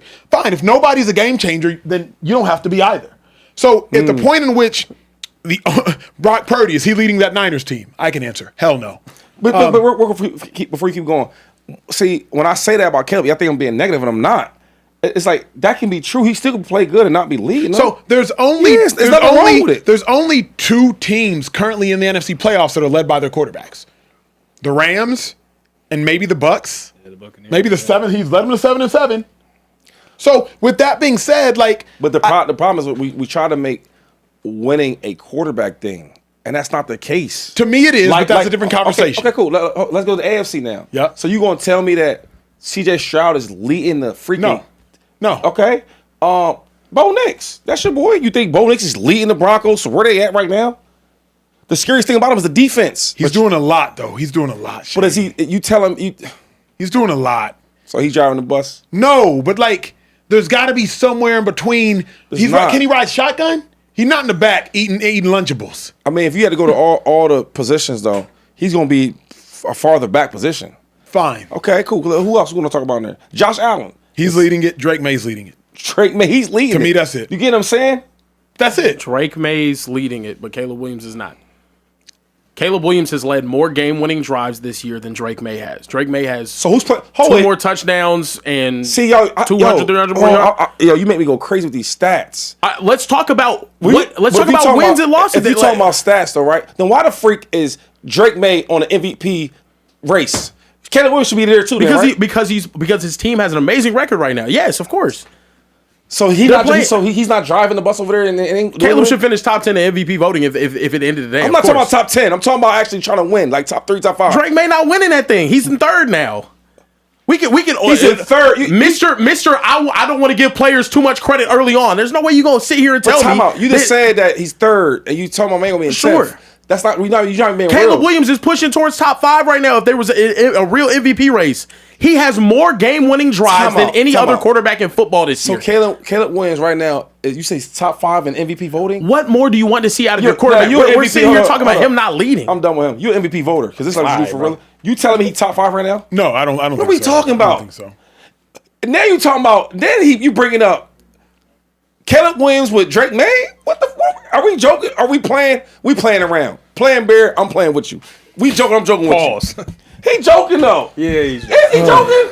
Drake May, he looks convinced. Drake May, we go talking about he's an MVP right now. Yeah. And he telling me that Caleb, we playing in this. It should be the play easy. What we talking about? Do y'all hear that in the back? They back there laughing. Care Bear, get to your point though. Get to your point. I'm done. It's all Caleb isn't leading the team. I understand the strength of that offense. You would say is the running game for sure. I'm done with it for sure. I would say the strength of the Patriots is their defense, as it has been all year. Caleb Williams is having an amazing season, and we continuously discredit him for whatever reason. I don't know what agenda you got against him, Shady. You already got cooked by the man online multiple times. It's ridiculous. It doesn't make sense to me. He's having a great season. The Bears are a 2 seed right now after not being crap last season. They look amazing. On the offensive side of the ball, he's making plays to win games at the end of the day. It's not like he's Sam Darnold. Don't couple him in that same conversation. He's not throwing 4 picks in the biggest game. No, he went out there and beat the crap out of your Eagles. You just told He's me won big games this year, and he's played well in them. you could play with the words and all that about the Eagles and 4 picks. I don't argue that. You just told me that the brother and Drake May's like in the same. I'm good with it. He wins. You win, dog. I'm cool. Where we at? Where we at, Social Trey? Listen, we got a lot of super chats to get to. They've been vocal in the chat tonight. A. Carmine, who hasn't been in the chat for a while, so it's good to see you back, sent a $50 super chat and said, "Look at my goat Shady, looking all sophisticated. And as long as the team looks solid, ain't nobody worried. Charmin Bear, don't you say nothing until your sorry ass cowgirls quit giving you false hope. Fly Eagles fly. Y'all got false hope about this season."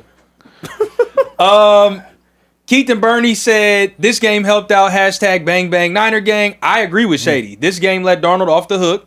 I'm happy about outcome, but I like what I see from Sam as a Niner fan. Week 18, we beat them again. Yes, as a Niner fan, we control our destiny. Let's go. Hey, you gotta be careful though, because Careful might say some shit like, Sam, he did win. He won. He driving the bus. They #1 seed. Like what? I like this. I like what they got going on. This is good. He's good. been drinking tonight. I ain't tripping about that. No, this is good. This is good. I got another $50 super chat from Dominic Scott. This is one from a little bit earlier. It said, look, I'll say this. Stafford is MVP, but the Hawks were the better team today. JSN is that man when it comes down to it. Nice. Yeah. Can't complain about a win with backup left tackle and hurt DBs. Speakeasy question for Nick, Defensive Rookie of the Year. Yeah. We asked that question, so I'm glad we got there. Yep. Hawks were the better team today. I do not think the Hawks are the better team. Correct. But the Hawks were the better team today. You got to acknowledge that. And I think 2 things are true. Yeah. And the only thing in football is, are you better team that day? We as analysts are allowed to forecast and say, well, like, who is actually the better team moving forward? But the only thing that matters, were you better that day? Period. That's it. Not for sale 206 said, mind you, the Eagles haven't beat my Hawks since 2005. Shady was on those teams, by the way. Yeah, that team was different though. Oof. Yeah, them Hawks. They ain't that. Listen, I ain't gonna lie, y'all didn't see this, but when we was watching the game, Shady was having PTSD. He was in the chair. He was like, Shady was mad, bro. He was like, man, y'all don't understand. That stadium is loud. This is I true. can see it. He was mad about the stadium. He was like, it's crazy ass stadium. There's no reason, like, no reason it should be that loud. No reason that stadium should be that loud. But that defense back then though, and the defense now they got this defense. I was gonna say, this defense now is good. Though. That defense, That defense was crazy. Yeah, That defense was crazy. Where we at, Care Bear? Look, moving forward, we got to talk about shots at the King, man. you want more shots? Nah, You had enough tonight, dog. I ain't. You had enough tonight, dog. This is crazy, man. Enough Look, tonight. discredit him, McCoy. Right down. Look, so let's talk about LeBron James and Dylan Gabriel getting into it. LeBron hit some clutch free throws to win against the Suns earlier this week. Dylan Gabriel, had a foul later. Dylan Brooks. Oh, I'm sorry, not Dylan Gabriel. Oh my goodness, yeah, Dylan Brooks. Dang, did I say Dylan Gabriel twice? Twice. Oh, okay, my fault. Yeah, Shout Dylan out to the Brooks. back. He was saying wild shit all night tonight. Dylan Brooks had social media, had a media availability. Ended up talking to everyone and saying, he's a social media junkie while talking about LeBron. I'll let you guys take a listen. I guess he's a social media junkie. He be all over the social, so he be seeing, I guess, what I'm saying. And when I go out there and he thinks, like I told you, he thinks that people should think a way about him and not say nothing about him, or play a certain way. I'm not going to play that way. So he gets in his moods or in his modes or whatever it is, and I'm all for that. I wish we let him shoot that shot, and that shit would have been an air ball. Shea Gill just got these Canadians acting outside they self. Bro, it's crazy. I don't know. But look, fellas, do y'all think Dylan Gabriel is in any way right? Do you guys think that LeBron James... Dylan Brooks. Oh my gosh! Why did I say Dylan Gabriel again? Dylan Brooks. Cut him off, Shea. Yeah, do you think that Dylan no more Brooks... drinks? He need more water, man. Yeah, he needs some water. We got some bread in the back. Yeah. Where the popcorn We spent at? so much time talking my about damn dog some Shedeur and Dylan sustenance Gabriel on the on show. his Anytime stomach, I man. mention a Dylan, Y'all I'm thinking got any Gabriel. popcorn in Yeah, the back? we did. Any bread back That's there? crazy. That's That's crazy. crazy. Milk? Got any Come milk? on now. Yeah, he needs some milk. You need milk beer back? I'm good. I'm good. Dairy Bear. We talk about Shedeur 80 times a day on the damn show. I can't. I'm sorry, bro. I'm hearing Dylan Gabriel. All right, so look. Do you guys think that Dylan Brooks' comments Sam were Darnold is right? not the MVP. No one's... All right, bro. Do we think that Dylan Brooks was right about his comments, and do we think LeBron James is soft? I asked Shady this off camera because LeBron James isn't as feared as he should be. No, he's not. For a player that went to the NBA Finals 9 straight years, for a player that got 4 chips, for a player that's more physically dominating than 99.9% of his peers, for a player that came into the league anointed as the chosen one and literally put the crown on his head, for a player that leads the league in points scored ever, don't nobody fear LeBron. Backup players try LeBron. Isaiah Stewart's try LeBron. Dylan Brooks's try LeBron. The 13th person off the bench tries LeBron. LeBron does not put fear in the eyes of the opponents as the Jordans did. He just doesn't do it. So to me, there's not enough reverence, nor fear, nor respect for the GOAT. And what makes one king a king isn't a self-proclamation of being a king. What makes one being a king is that others bow, both physically, emotionally, or figuratively, when one enters into the throne. And people don't bow to LeBron James. And I'm speaking in the figurative sense. So I don't think people fear him, bro. I don't think they do. People don't fear LeBron, but I'm not calling him soft. And I think they don't give him enough respect. Correct. I mean, I know. I'm sorry. They respect him, but they don't fear him a way where I'm not going to talk certain ways to him. Like you always hear the interviews with Michael Jordan. I'm not going to talk about him a certain way because I'm fearful what's going to happen to me on the court. But I mean, something like this though with Dylan Brooks. I mean, I think he's a clown though. Like, and it's a lot of guys like him that's trying to get their name off of messing with guys like LeBron or messing around with dudes like Steph Curry. That's all he does though. Because players like this, when it's all said and done with, he won't have no relevance to no organization he played at. Like I don't ever see nobody wearing no Dylan Brooks jerseys because he's gonna be forgotten eventually. So he could play this game with LeBron and we're gonna talk about Dylan Brooks, not about his game being good or anything like that, because you're talking about LeBron James. So eventually, whenever his time is up, I don't know, another 5 or 6 years, wherever it may be, he'll be forgotten. And LeBron will still be raining down like a king. I just hate when people try to get their name or their clout off another player. Like, go earn it. Like, he's known more for his antics of messing with great players than him actually being a baller. Truth. It's true. Go ahead. Well, we can't have revisionist history.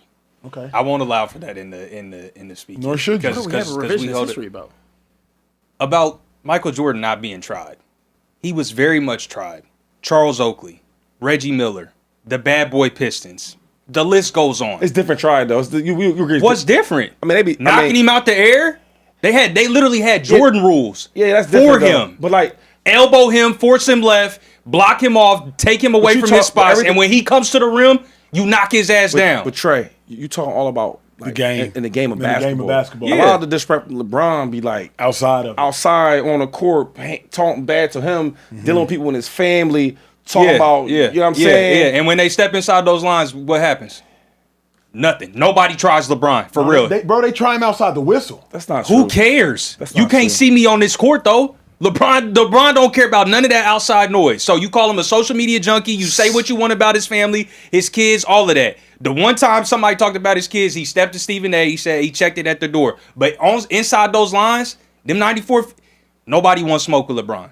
He's never been in a fight. He's never been in a actual punch-throwing physical fight. That's very true. What happened with my man Never, because nobody's going to try What happened him. with my man Steven, and Jay-Z had to make a rap about it. Steven, he played for the Wizards. Steven Jackson? No. Oh, no, you said Steven. Stevenson. Deshaun Stevenson. Yeah, that was a whole little thing. That was a whole little situation. That was a whole little... You might know Lance Stevenson in the playoffs. Pacers. No. Oh, no. Deshaun Stevenson. Want to play for the Mavericks. Remember Jay-Z made a rap? He said, that's my LeBron. You better talk to him like you got respect, like you talking to your moms. Y'all remember this? But Jay-Z made a diss track after... Y'all got to do your homework. It wasn't popular enough for us to really realize. Y'all don't remember that's the playoffs. What's the point? What I'm saying is like, if you're talking about basketball, I'm cool with that. You're going to challenge me, you're going to do what you want to MJ. But a lot of the disrespect comes from teammates, ex-teammates, competitors saying what they want to him. It's like, yo. And heavy is But I'm saying, but when you the king, like a certain way, like Jordan, ain't gonna be certain disrespect. Kobe Bryant's another one. Ain't gonna be certain disrespect. Even Steph Curry. Correct. It's only gonna be a certain amount of disrespect. It's all predicated to the game. You can't do that. Well, LeBron, they literally told Steph Curry his wife wanted to sleep with other men. Like it's all types of different. Not cats in the league though. What are you talking about? No, but are you talking about outside noise? I'm saying people. I can show you. Who cares about what? I can show you on YouTube. Mad players that wouldn't play against, that they don't respect him enough as like a fear factor. You know what I'm saying? That when you look up at MJ, they talk about MJ in such a respectful light. Someone didn't like him, right? They didn't like MJ. Even when you said Reggie Miller, right? Yeah. That little scuffle a little bit. Yeah. Look how Reggie Miller talk about Jordan though. He called him the black cat. He said, I ain't even want to look in his eyes. I ain't even want to. Yeah. Shaq, the most dominant big man of all time. Ever. He said, yo, when I first got in the court with MJ, you hear what he said? He said, I was scared to look at him. I was scared of him. Shaq said that? So I'm going to say it's like a different level of respect, I'm saying. I love LeBron, though. I ain't a hater. I love LeBron. But I can say that a lot of players, if you listen to the way they talk about him, they don't really, like, fear him at all. Yeah. Well, I can't agree. We're talking about two different things. Yeah. We're talking about fear on the court and fear off the court. Respect. Respect on the court, respect off the court. I haven't seen a more respected player on the court than LeBron James. Name one player that's a top tier player or otherwise that's never. Kobe got punched in his jaw. Carmelo got punched in his jaw. Rondo, Chris Paul, Jordan, Bird, Rand, like all these players have been tried on the court. Barkley, Shaq, like they've all been. Nobody has ever tried LeBron like that on the court ever. So you have to say that there is some sort of respect for him as a player on that court. Is it though because LeBron ain't tried nobody either though?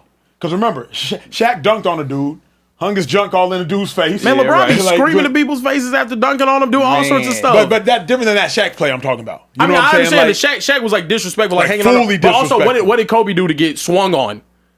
Nothing anything crazier than just hooping on people's head. Yeah, so look, this is my thing though too. Whenever we talk about respect, I would also argue it's way trendier to glaze Michael Jordan as the same way it's trendy to hate on LeBron James. We have had people for the past decade on television and any forms of media talking about how bad LeBron James is, how he's nowhere near this, how he wouldn't compete in the 90s, how soft he is. It's become a trend to hate on LeBron James.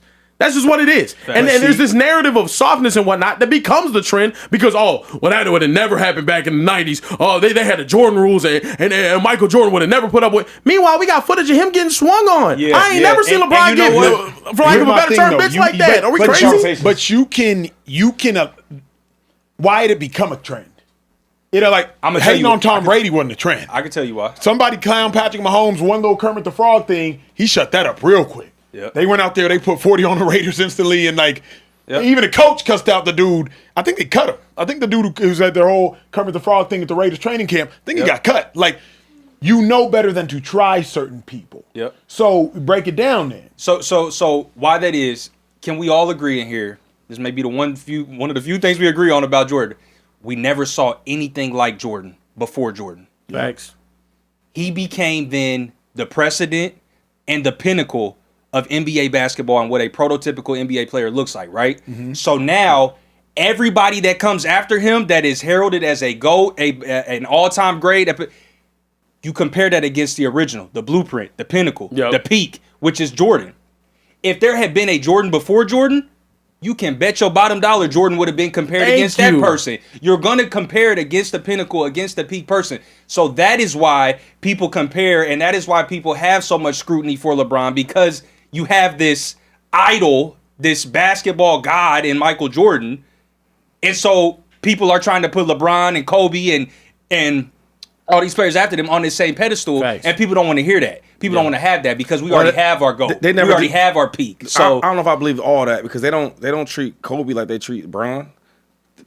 And Jordan and Kobe's like almost identical. Another thing is Kobe got a lot of hate in his career. Kobe did get a lot of hate. He was called a shot chucker, a ball hog. He still got a lot of hate. Yeah, true. But not like LeBron hate though. No, because LeBron is actually the one coming close to pushing Michael Jordan's legacy. I think we have two different conversations though. Yeah. So like okay, so in the NFL, right?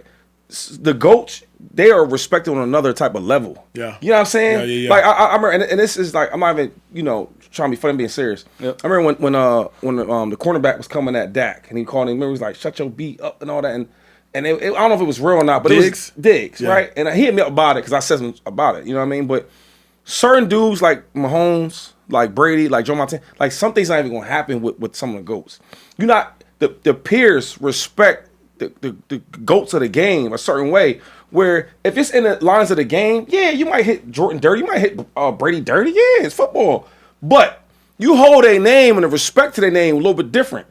And I'm saying for LeBron to be so great how he is and such an icon in this game, I truly feel, and I'm a football dude watching, I feel like they don't respect him a certain way. His peers don't respect him a certain way they should.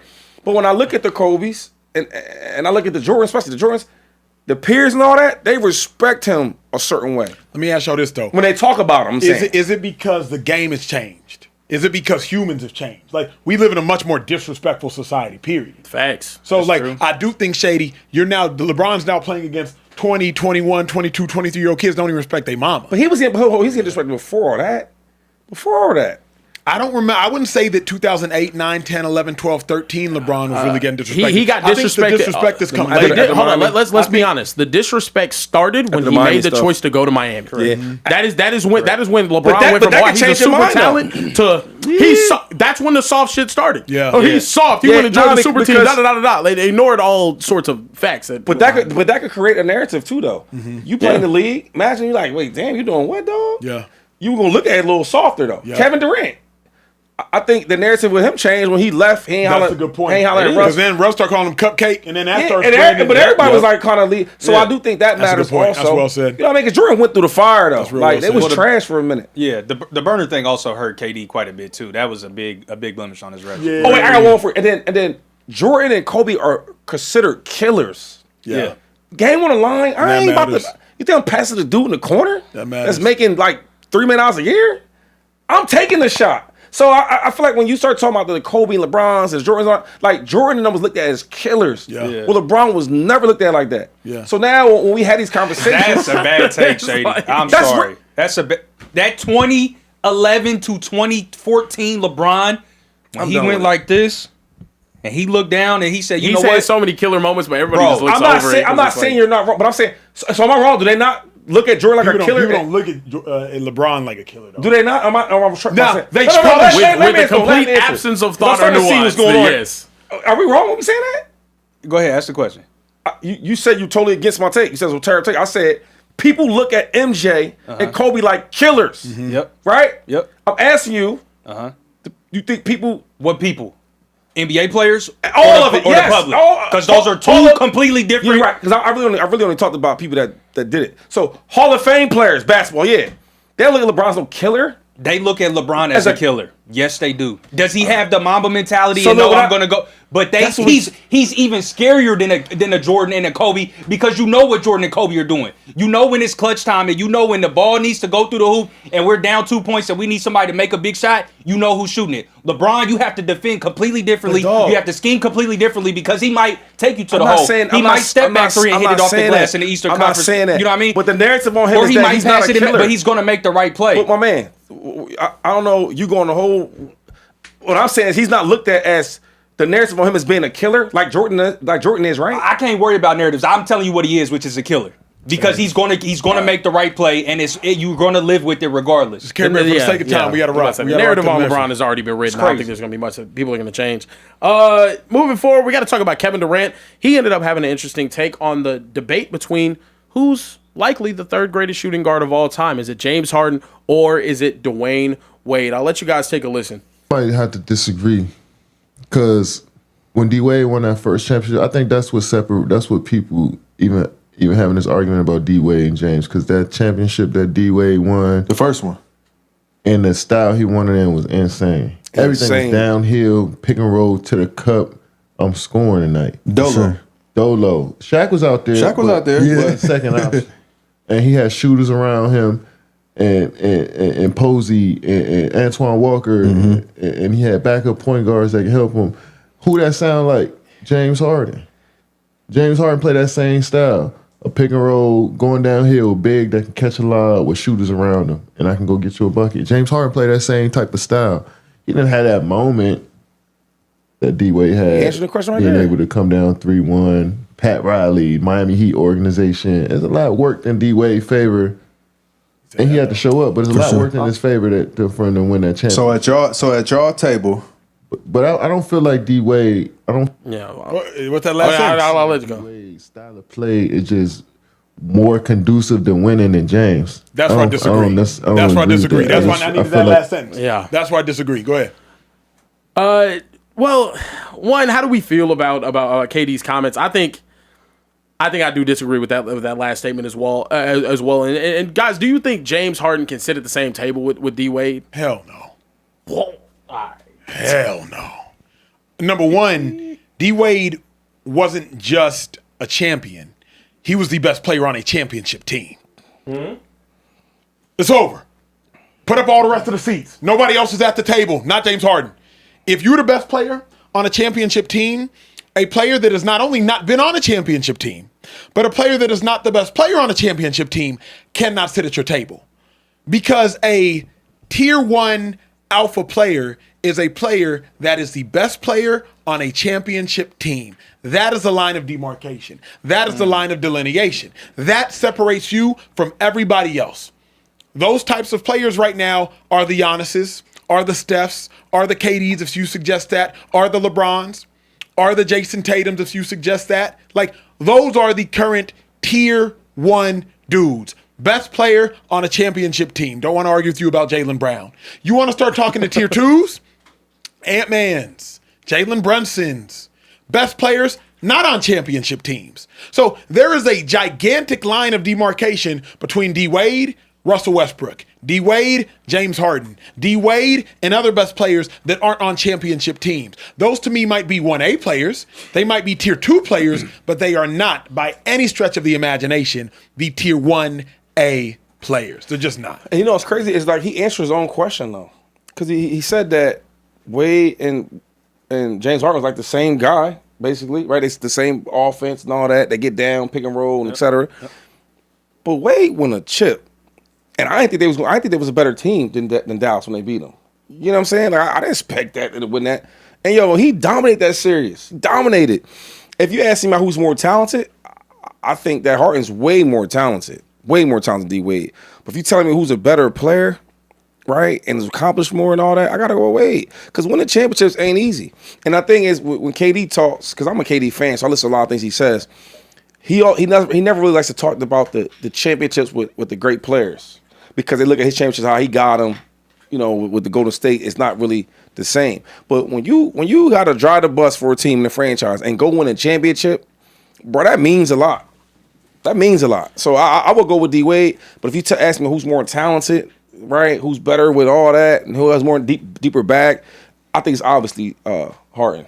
Yeah, I think they both have different skill sets. There's stuff that James Harden does that I don't think I saw like D-Wade really do, especially like from outside facilitating. It's crazy. There's also things that D-Wade did that James Harden just would never do, like swatting people down in the low light. It's just not going to happen. Playing elite defense. I don't think it's a conversation in terms of who's the greatest out of these two. It shouldn't be, in my honest opinion. I think skill for skill, I want to disagree with you that they should be in the same conversation, but my problem and the reason why I honestly agree with Acho is I watched James Harden dwindle in the playoffs time and time again. Yeah. That matters. And I hate that everything goes back to did you win a championship or did you not? I understand that matters, but there's great players that didn't. Like there's phenomenal players that didn't that are better than players that did. I'll just say, hold on. Are there players that didn't that are better than players that did that were the best team on their team? That's the best on their team? Like, there are for sure players that didn't win chips. You can make an argument better than players that did. Well, I'll put it this way. You can make an argument that Kevin Garnett was a better player than Dirk at some years, but then no. Come playoff time, Dirk Cook. Dirk Cook. Yeah, okay. I'm trying to think. Who are the players? Allen Iverson's a good one. Allen Iverson, yeah. Allen Iverson's a good one. Charles Barkley's a good one. Barkley's a great one, yeah. I don't know Patrick Ewing's a great one, I don't know if I could say that Allen Iverson is better than a player on a championship team that was the best player on that team. Is AI great? Duh. But I can't say that like AI is greater than. Then let's use D Wade.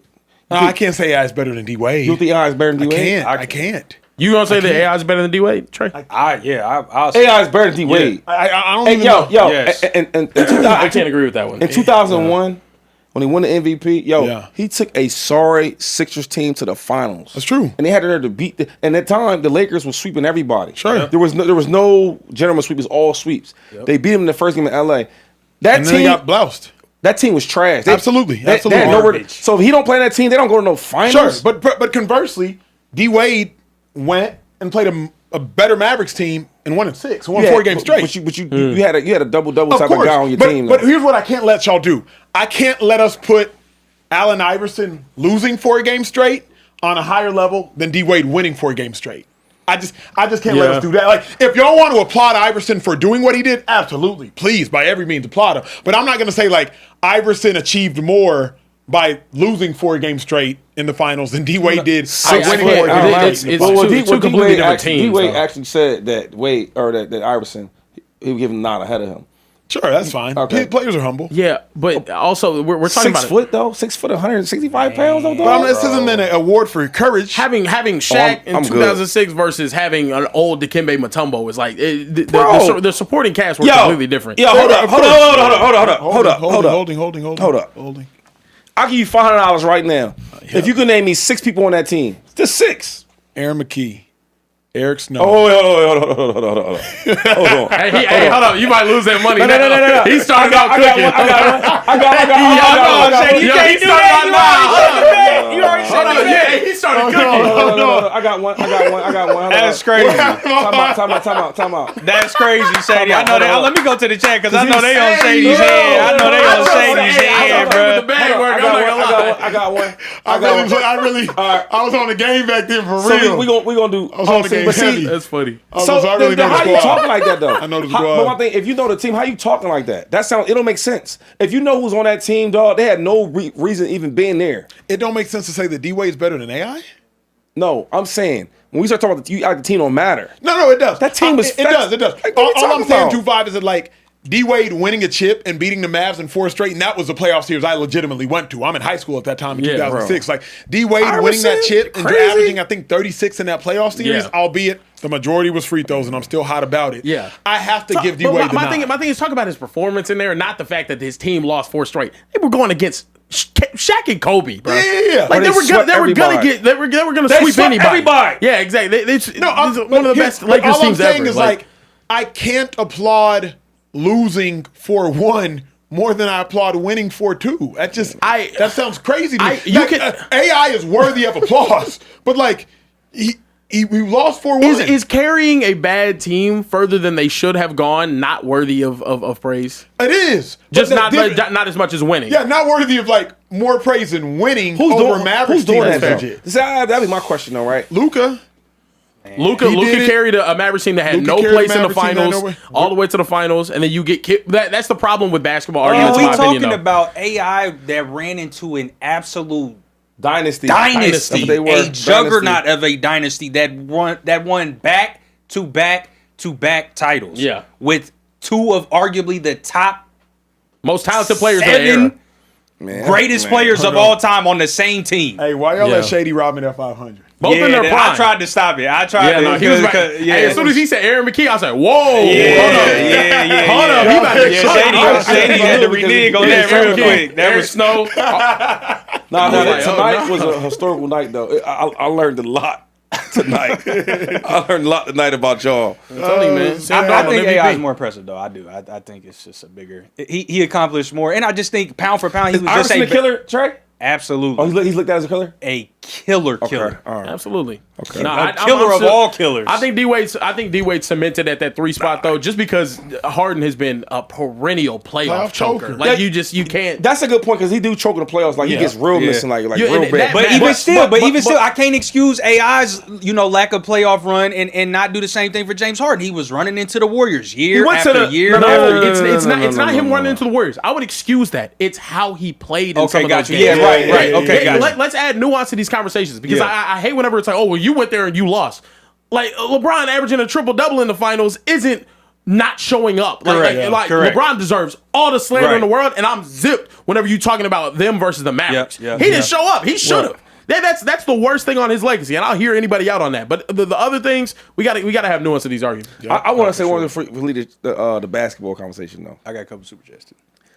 You want to go there first? No, go ahead. You got it. Lock in. Damn, what y'all said? See, you made me forget. Oh, What are you talking about? We talking about AI. We talking about Kobe, LeBron. Oh, I hate that when we talk about basketball, we only talk about offense. Yeah. Like, so James Harden offensively is like crazy with it. Yeah. But I seen games, he don't even hustle for loose balls. Yeah.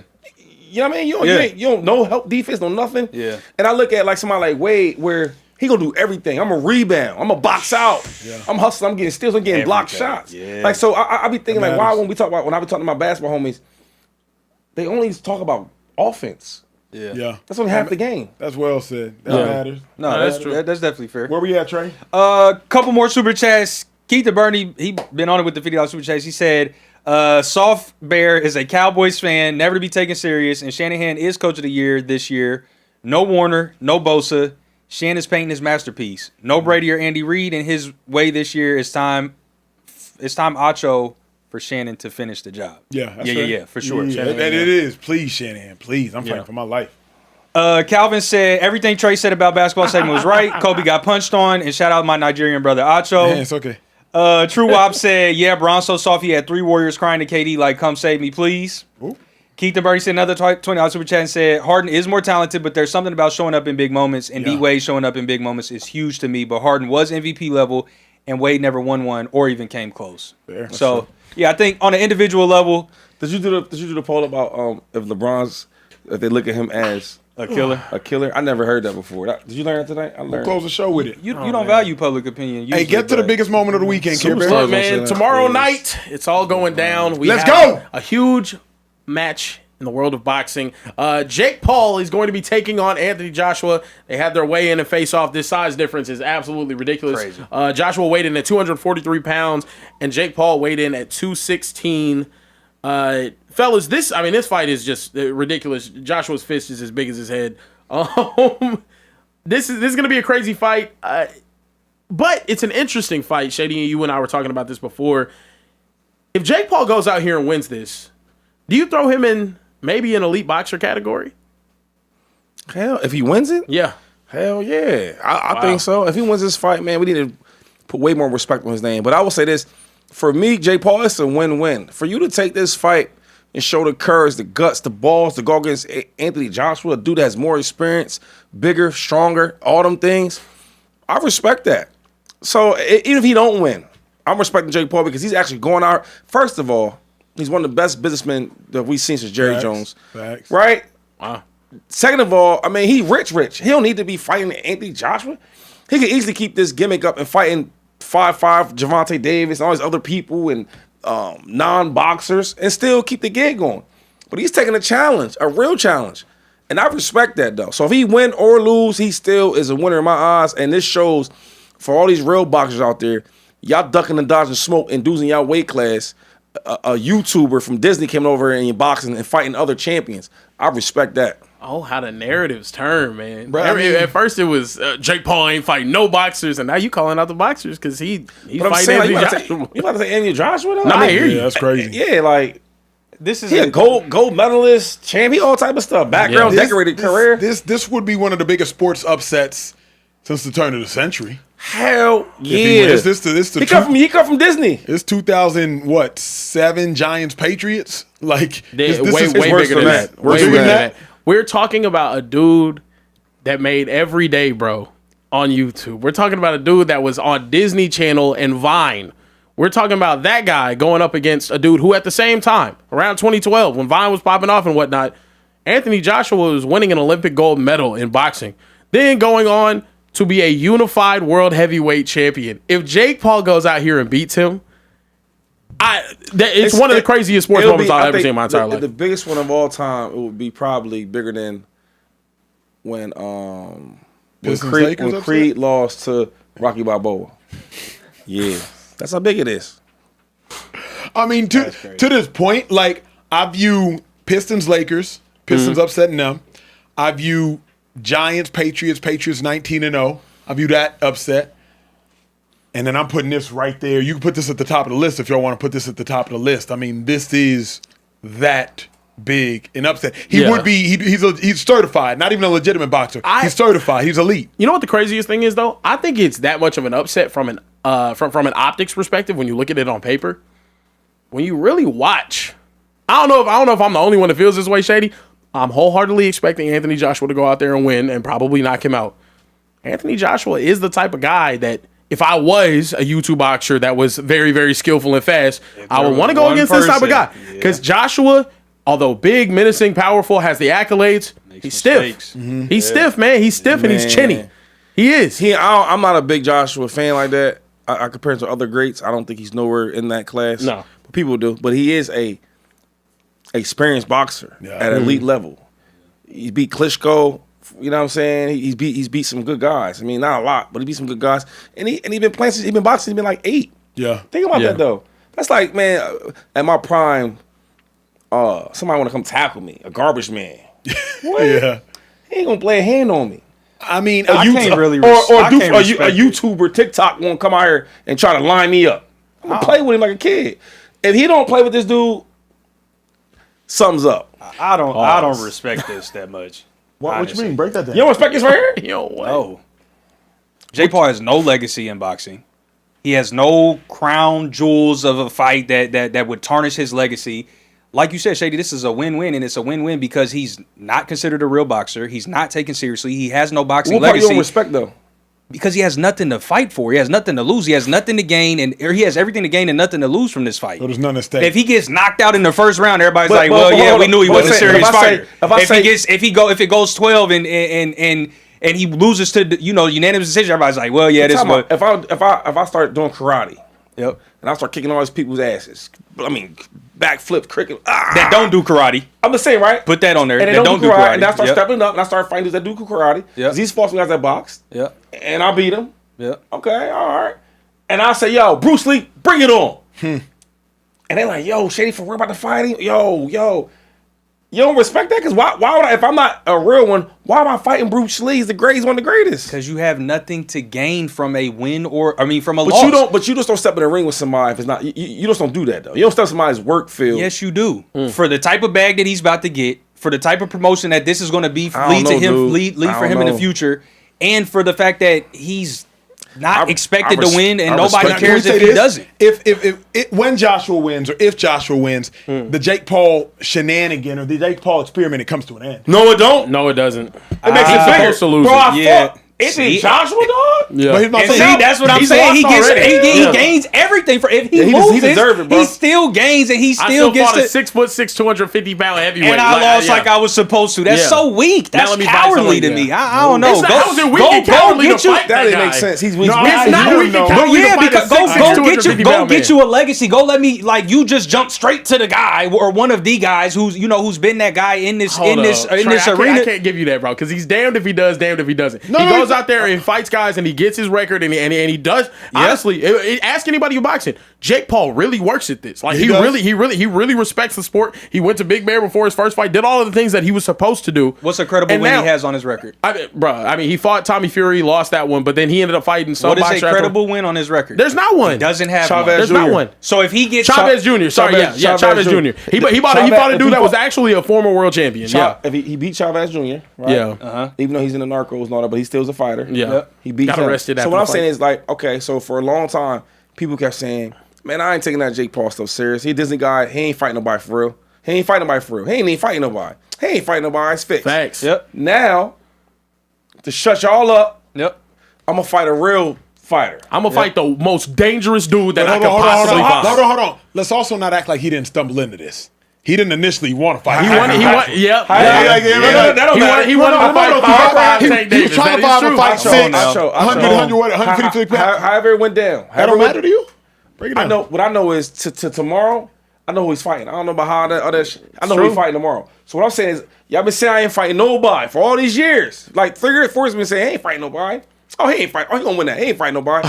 Okay, cool. Because he been knocking a lot of dudes out. Yep. Yeah. And I've been saying, man, he ain't fighting nobody. Correct. So now he gets a big dog in the ring with him. So now let me go fight somebody that I'm expected to lose to and have and See, just but you said That's Nothing not on a the cop line. out though. He gonna I get can't- brain damage. This is not any other But he sport can't- where you just like he take a can't lot. win, Like, though. he He can can't really win. get knocked out. Like He can't win though because He- before when I was fighting guys I was supposed to win, Y'all didn't take it. Y'all kept saying, Who would you y'all kept want saying- to see y'all- him fight then? Y'all kept saying fight real people.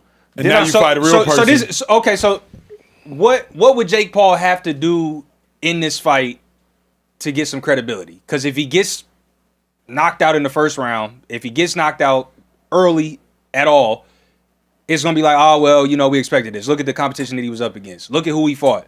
What does he have to do to actually be taken serious in a loss? Get in the ring, because that's the hardest. So that's it. That's the. Yo, you playing. You talk to some real boxers about dudes. You can play football. You can play that. You can hide out. I can play corner, and I'm scared to get in there and tackle. I could be a running back, right? Scared of contact. Can I get in there and fall? You can play sports and all. You can't play boxing. Ask some boxers, but you get your ass in that ring. You ever been in the boxing ring and boxed? I have. And then you can't play. I let this little Mexican dude. I was hitting him all. He's slow. He ain't quick. I'm moving around. I'm styling on him and all that. And he kept coming and coming. Pause. You got tired. Punching me with all. I'm like, oh. So you can't joke boxing. Yeah. Right? It's a fight. You fight in your neighborhoods and all that. You fight in the real life. Right? There's nobody but me and you in this ring. That's nothing about boxing. Scary. It's me and you, dude. Yeah. You got a coach. I got a coach. He's outside. Yeah. It's me and you. Yeah. So when I start putting his hands on you, you can't act. You can't play. That's the thing we not understanding though. So this was enough. Just booking the fight, Bro, getting in the ring. He doesn't have to do. He doesn't have to show you anything technical. I told me and Max Kellerman made a bet. We both bet people that there's no way this fight is going to take place. There's no way he's going to get in the ring and have a real fight with Anthony Joshua. There's no way. I don't care what they're saying. Press conference, I don't care. Wait, they doing it? I don't care. Now, tomorrow, I still don't believe it. Until he gets in the ring. Because in boxing, you can say, my hand. You can all the time. But this is if such he a get in that crazy ring with him, situation. dog, I got ultimate respect. But what about Ultimate this, though? respect But for here's that. my thing, though, 2-5. Paper going to get him in that ring now. That's not true. Nah. It's not enough money for you to get in the ring with Anthony Joshua. It's not enough money for you to do that. And I know it. But I'm not a boxer. I get in the ring for As Anthony a Joshua. football player, You would not get in the ring with him. How much I'm money we not. talking? I'm not. playing- Don't matter. No, I'm not saying Don't that. matter. How much money we talking? I'm saying 2-5. I'm saying How much money we talking? But as a football player, you pay me whatever to go up against Adrian Peterson, Not go up against my ass. Marshawn Lynch. Out for $45 Say that million, bro. again? What? As a football player, you could pay me whatever amount to go play football. Why? At this point, Jake Why? Paul's a boxer. Because you play football. Correct, but Jake Paul's a boxer, But though. bro, he's only been boxing for like 6 years, or something like that. Yeah. These dudes been fighting, they've been like 8. He's, Feel you. you know what I'm saying? My man's like probably 30 something. What I'm saying is, you can't joke that boxing. Yeah. All right, y'all play it. fair. Okay. Social trade, any more? Super chats? Yeah. Let me see. Yeah, haters. there's been a lot of regular chats hating on me, but if y'all want, you want me to read the hate, y'all gonna have to put some bread. No. Like my guy Hitman right here says, social trade is too emotional over LaFlop James. Yes, Biggest, he strongest is. dude on the court, cries the most. That's not a killer. But 53% of the chat said LeBron is not a killer in NBA terms. 47% said he is. But It's such a tired rhetoric, But bro. I'm not saying It's LeBron's bad. not a killer. It's I'm not lazy. even saying that. I think LeBron's great. But y'all not gonna sit here and tell me that the narrative from fans and players Yeah. that he's looked at as a killer in the same light as MJ. No, and he's Kobe. not. NBA He's not. players He's takes not don't the move same. me He's not the whatsoever. same type of. I never said that. He's not the NBA same type players of. takes don't move me whatsoever. Kendrick Perkins said he was a better interior rebounder or defender than anybody And with- in history, and with bro. the- He said that than Shaquille And, O'Neal. and NBA players laughed at that, and they thought that was. Of course, but they say takes like that all the time. But I'm not talking about takes on Bro, yourself. former NBA players are the most hating ass players on the current generation of basketball Shady, players would you in say any it's- sport across the So board. if Would we you don't, say- would you say- hold on. So if you're not gonna take the takes of dudes that played and did it, what are we gonna do then? I'll hear it, but also What we talking y'all can be about? dead ass wrong too. Shady, Okay. I just got one question for you. On the football field, is it multiple ways to be a killer at the running back position? Yes. So why is that same thing not extended to players on I the give basketball you an court? example, right? Because you was a much different killer than Derrick Henry. Watch this. Okay. Marshawn Lynch, beast, right? Yep. If you ask people, football fans, right? Not ask them who's better, but say, yo, who you think broke more tackles? Who you think was more aggressive and broke more tackles out of me and Marshawn? You gonna say Marshawn. because the way he played, Play, right? yeah, That's the beast perception, mode, yep. right? But if you would look at it, the way I played, they didn't say I was that. But if you look at the broken tackles, I have more broken tackles the way I play. I shake you down to the left. You Yep. got an arm. I'm breaking an arm tackle. You get what I'm saying? Yeah. But what I'm saying is, teammates, players I played against, they would say that he was a more aggressive Yeah, of style course. of run. Yeah, and I'm okay with that. Yeah. So that's why when I'm listening to you and. But that don't mean you're not a killer. You're just a different type of killer, which is my Yeah, argument but for I'm LeBron. I know, but I said I didn't disagree with that. Yeah, What okay. I'm saying is when you talk to peers, I guess I care what peers say about other players. But if you ask them, like, yo, would you put LeBron in the same light as a killer like MJ? It can't be true. Hey, I don't know. It can't be true. it's the same way to the East Coast. Look, man. Ethan, I ain't trying to leave. It's time to get up out of here, man.